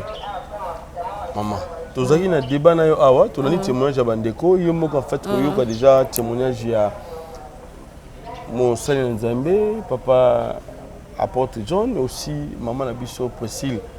Et puis c'est une étrangère, mais accepter quand même qu'il y a on a vu la Kinshasa, on a évité qu'on verra qu'il y a nini, ou tu n'es poteau, il y a Kinshasa, et puis qu'on a témoignage na bango, au souni penza bango, on a évité les lobanan des témoignages à Bandeko. Déjà dans quoi sabino que biso ba parents auto uti mboka, tout ça na relation tena bano ba botami na poto. Na ko sabino muke ba maman ba olandanga bazali banda poto. Si vous comprenez bien que François a lobby, et ça François a soungandé batba yokai. Boza na bana na banda kuna bino baza na âge na ba botami na poto. So le ba François le ba boité. Parce que asa intellectuel au fait. Asa libeti da moulai, beti doit nous permettre à ralentir ba mot. A longo na quand il y a voyoutisme au fait. Parce que ceux qui a coûté na ba camarade na étant quoi appliquer français to yokate. Ya lo kwambe to ba lingala non ya voilà yo kaité. Alors ba maman ba olanda boyebi. Alors ko approcher moi no abotami na poto azala ki boyeto au fait. Ami sala rasuki ye moko a maquilla kabino mo boza na bana ba adolescent na banda kuna bino boza na ba jeune fille ba tanga ka ba kenda ba boyebi nde bazalaka. To ko approcher ba monter parce que même français na biso ça n'a rien à voir avec eux. Et ça qu'on respecte pour ça maman et ba camarade naï. Ce que moni moi na ba comme ko accompagner na ministère ça veut dire du jamais vu. Ça veut dire qu'ils ont une attirance moro boye, ils ont un bon zambé monté sangi sibiso. Na niveau scolaire, na niveau intellectuel, na niveau administratif, tout ça on s'est rapproché. Tout ça qu'on s'est rapproché à ta moukete parce que c'est un cadre dans la société. Ça veut dire qu'il y a des gens qui ont embauché un ingénieur, n'importe quelle nationalité. Il faut les canons traiter pas naïs.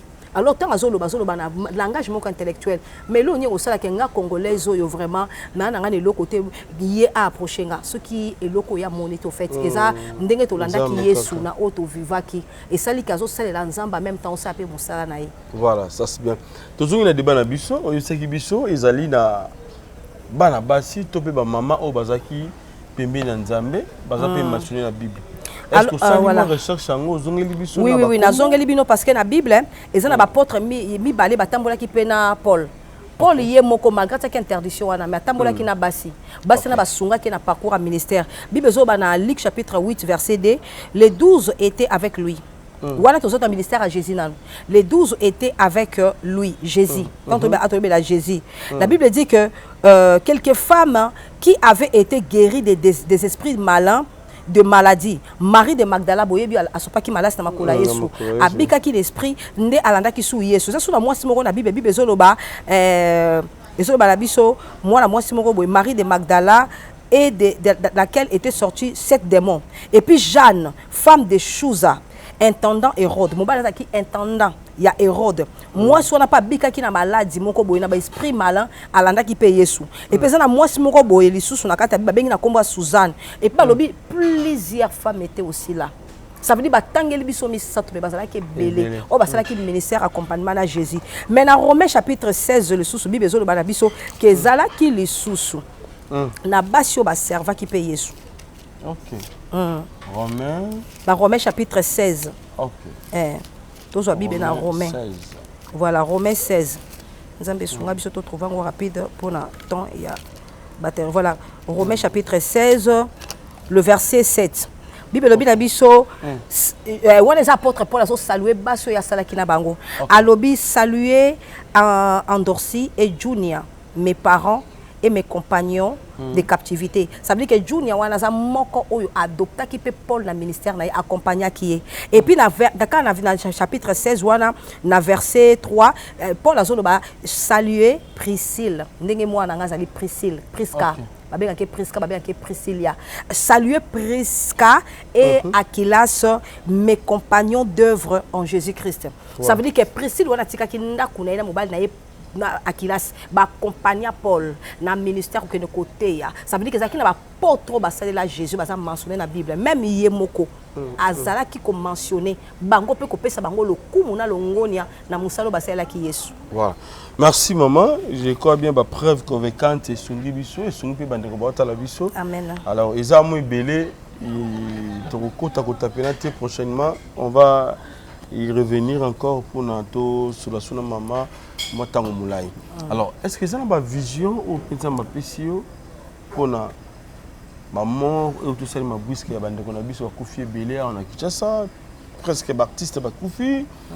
C'est ça la vision mon tinza ma pissio pour na scène Nzambe, et ça la vision mon tinza ma pissio pour na Congo, pour na mboka na biso par rapport à la guerre oy parce que gozala mosako il faut ba prophétie ça il faut ba message dans ma pisse. Vraiment, à ce qui concerne le message, nous avons réserve beaucoup plus parce que le ministère est habitumba en fait. Ceux qui n'ont un message, nous avons un bande qu'on a musuba sala rango fait. Nga pona ngai, so na ko conseiller même maman Rebecca à s'exposer à côté. Azo métier en danger en fait. Biso toza bato to mimaka kimi en fait. Le comment na mona ka mabe pona biso to so ba vision, to ba ko discerner te. Baza ba sali na Nzambe au diable a détourné bango. Ceux qui nous ont un message à Moussa Nzambe na okende face à Kala, Nzambo a battu la kanga, à permettre de tabetanga massage. Si nous avons un message, nous avons garde aussi parce que nous avons mandaté. Tobanga bangote. Benga papa ipani yebisaye, nous avons posé à maman tel. A memayo kuna obinaye de la part du Seigneur. Balobi na biso na Bible ça qui na prophète Élie. Prophète Élie azo banga kutu, azo banga roi Saül te. Roi Saül, mais parce que Nzamba pesio mon Congo, aya pesie mon alobi na Nathan prophète Nathan zo bimela David, aja ko bisaye obimina mwasi ya bato. Nzamba lobi boepo na yo et puis akei. Ça veut dire que tant Nzamba mandatara biso banga raté, so na message na luka moto. Liwa moko uté ko leka pasteur akufeli mwasi, le Seigneur m'a révélé. Nga besoin na monde de ténèbres na sa cible. Parce que dans le monde des ténèbres, mbala simato sola ministère nanga appelle nanga ndenge nini monde des ténèbres c'est yebinga parce que monde des ténèbres yebinga avant qu'il y a beaucoup de nabima si ba yebinga ça veut dire son a un message na bango ba ya ko bundisanga tant qu'on a un message ba bundisanga ba banga na oloba OK na sana nga mutu mo ya calme. Moi ça passe à kufa kisa moi ça passe moi uta ko kufa kala mingi te awa na mona kili wana ye mais na leki na télé te na lobelango na moni li wana ye na yebi cause ya li wana ye mais ba tebele ba bimi ba lobby mais nga ba benga mosala Nzamba so za na discrétion en fait maramsu Nzamba ko révéler za rappo na yo et ça pour sambwisa mosala Nzambe te nga lo ba za ba sali na Nzambe Satan anda détourna bango un jour ba ozonga Nzamba linga bango mais bon et ça cause et ça beaucoup plus et ça ba sacrifice en fait et ça ba sacrifice.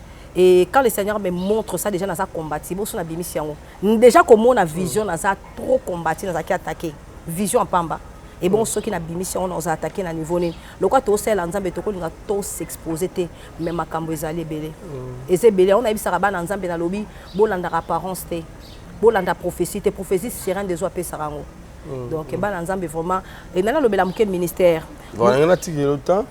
On a dit que ngonga momuke maman okinda na ministère na yo voilà au présenter batou et tonga et puis ndengeni bandeko bakutana maman dans classe bien qu'ils ont Kinshasa attaque aux ongi téléphone ezali à distance boko solo là bandeko basala ndengeni ni pour que bakutana yo et puis na suka lo sambo pour na bandeko yo bazena makambo songolo pakala oyo bazena problème mikanda o bazena kimia tendenge ndeko na so possible azaki na ngote et bazena kimia pété ndenge papa na so John azaki na ngote azana kimia na makambo susu mekoto ya makamba basi abandai kotika tende ma 2 jours jamais ko kutana moi c'était ko kuta basi na ndako okenda tina oyo ezaki masturbation oyo peut-être ça la rapasi je sais pas moi liloba bandeko surtout bota la biso. En tout cas, bien aimé dans le Seigneur, j'espère que Bolandi témoignage, il y a Papa John, il y a Priscille, basé belé hein. ça passe à travers les bottes, on a délivré la sorcellerie inconsciente. Et moi-même, j'étais délivré de la sorcellerie inconsciente, mais par d'autres serviteurs de Dieu aussi, à qui je me suis vraiment soumis. Hein, na autorité na bango lopé na ça délivré inconsciente consciente beleza ba origine à famille alors lele ki nanga ba yepoto sika ba ça délivré na maboko nanga moko alors ezaya ko kamwate bien aimé dans les Seigneur je t'invite à nous joindre avec ces numéros donc ce que on a libande ya mboka donc plus 33 7 49 39 65 52 alors pour na bato ba ça déjà na France 06 49 39 65 52. Nabandeli pour nabato bazali banda France plus 33 7 49 39 65 52. Nous sommes le ministère, l'église de la restauration par la foi en Jésus-Christ. Donc nous sommes basés à Paris. Voilà, tout ça déjà dans le ministère à Paris, église à Paris, autre déjà tout servi Nzambe à Paris. Alors tout ça dans 5 routes de l'ouest. 5 routes de l'ouest na Bonneuil-sur-Marne. Alors contact Nabiso Zawana Soko Lingo joindre Biso Mama Dorcas pour na ba délivrance na yo vraiment ko hésiter à ko contacter numéro papa Yves Arocha numéro na C pour na ko zo contact na facilité. Alors nzamba bazo sala bika moi to témoigner Jésus nga nazo beta tolo te mais nazo beta la Jésus tolo pour na o Jésus zo sala la carte ministère la restauration par la foi en Jésus. On a dit la restauration. La restauration c'est la transformation. La restauration c'est la réparation. La Bible dit dans le livre de Agé chapitre 2 verset 9 la gloire de cette maison sera plus grande que celle de la première. Ça veut dire que gloire, il y a cette fois-ci, après délivrance, et ça, ça a tellement meilleur que Oya Liboso. Il y a un moment où ça pour ça se restaurer. N'a pas péché, n'a pas comportement, n'a pas vie, n'a pas nouvelle, après délivrance. Délivrance, c'est ça qu'on impose parce que tu as des lois établies, des alliances en famille, et des opérations, des coutumes, des totems. Et ça obligé le cas de délivrance parce qu'il y a une base. Il y a vie à moto. Et ont permettre à bisoto longwa na ba vie à kala na ba identité à kala pour to comme na identité à sika. Alors bien aimé dans les Seigneurs, je vous invite à venir vous faire délivrer. Toi qui as des problèmes spirituels, la folie, les problèmes de l'impudicité énorme, on a des problèmes, il y a moussala, des blocages, des condamnations. C'est pas Maman Dorcas qui délivre, mais c'est le Seigneur qui délivre. Alors je bénis le Seigneur pour la vie de notre bien-aimé, toute l'équipe voilà, de ces régies vraiment au Yambi Biso, Papa Yves Pan, Ouasaki gentil depuis France et puis Awa, n'a pas vraiment merci vraiment na caméraman et puis na équipe nyonso. Nzamba pambola bino vraiment ezaki ka message tu encore apporter na bana Nzambe na Congo et puis na Kinshasa toza déjà na cellule ezaliawa eza conduit par apôtre John. Alors contact na ye eza toujours contact à France et puis to pesa bino numéro na ye après ceux qui vont joindre biso Nzamba pambola bino.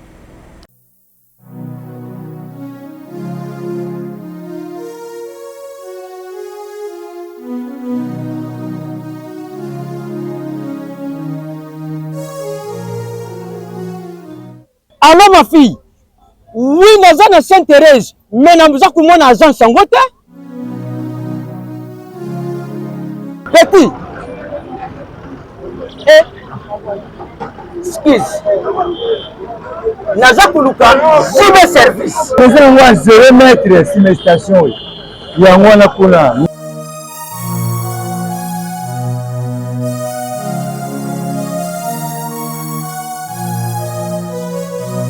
Bonjour, monsieur. Bonjour, papa. Merci. Ah, papa, c'est que JB Service et ça ici à Robungate. Dans la station Sainte-Thérèse, dans la station. Il y a un JB Service et pas à José Baïla. Papa, n'a-tu bilok nangai? Ah, je comprends, papa. Merci, papa. Yonde José Baïla? Non, ça a été.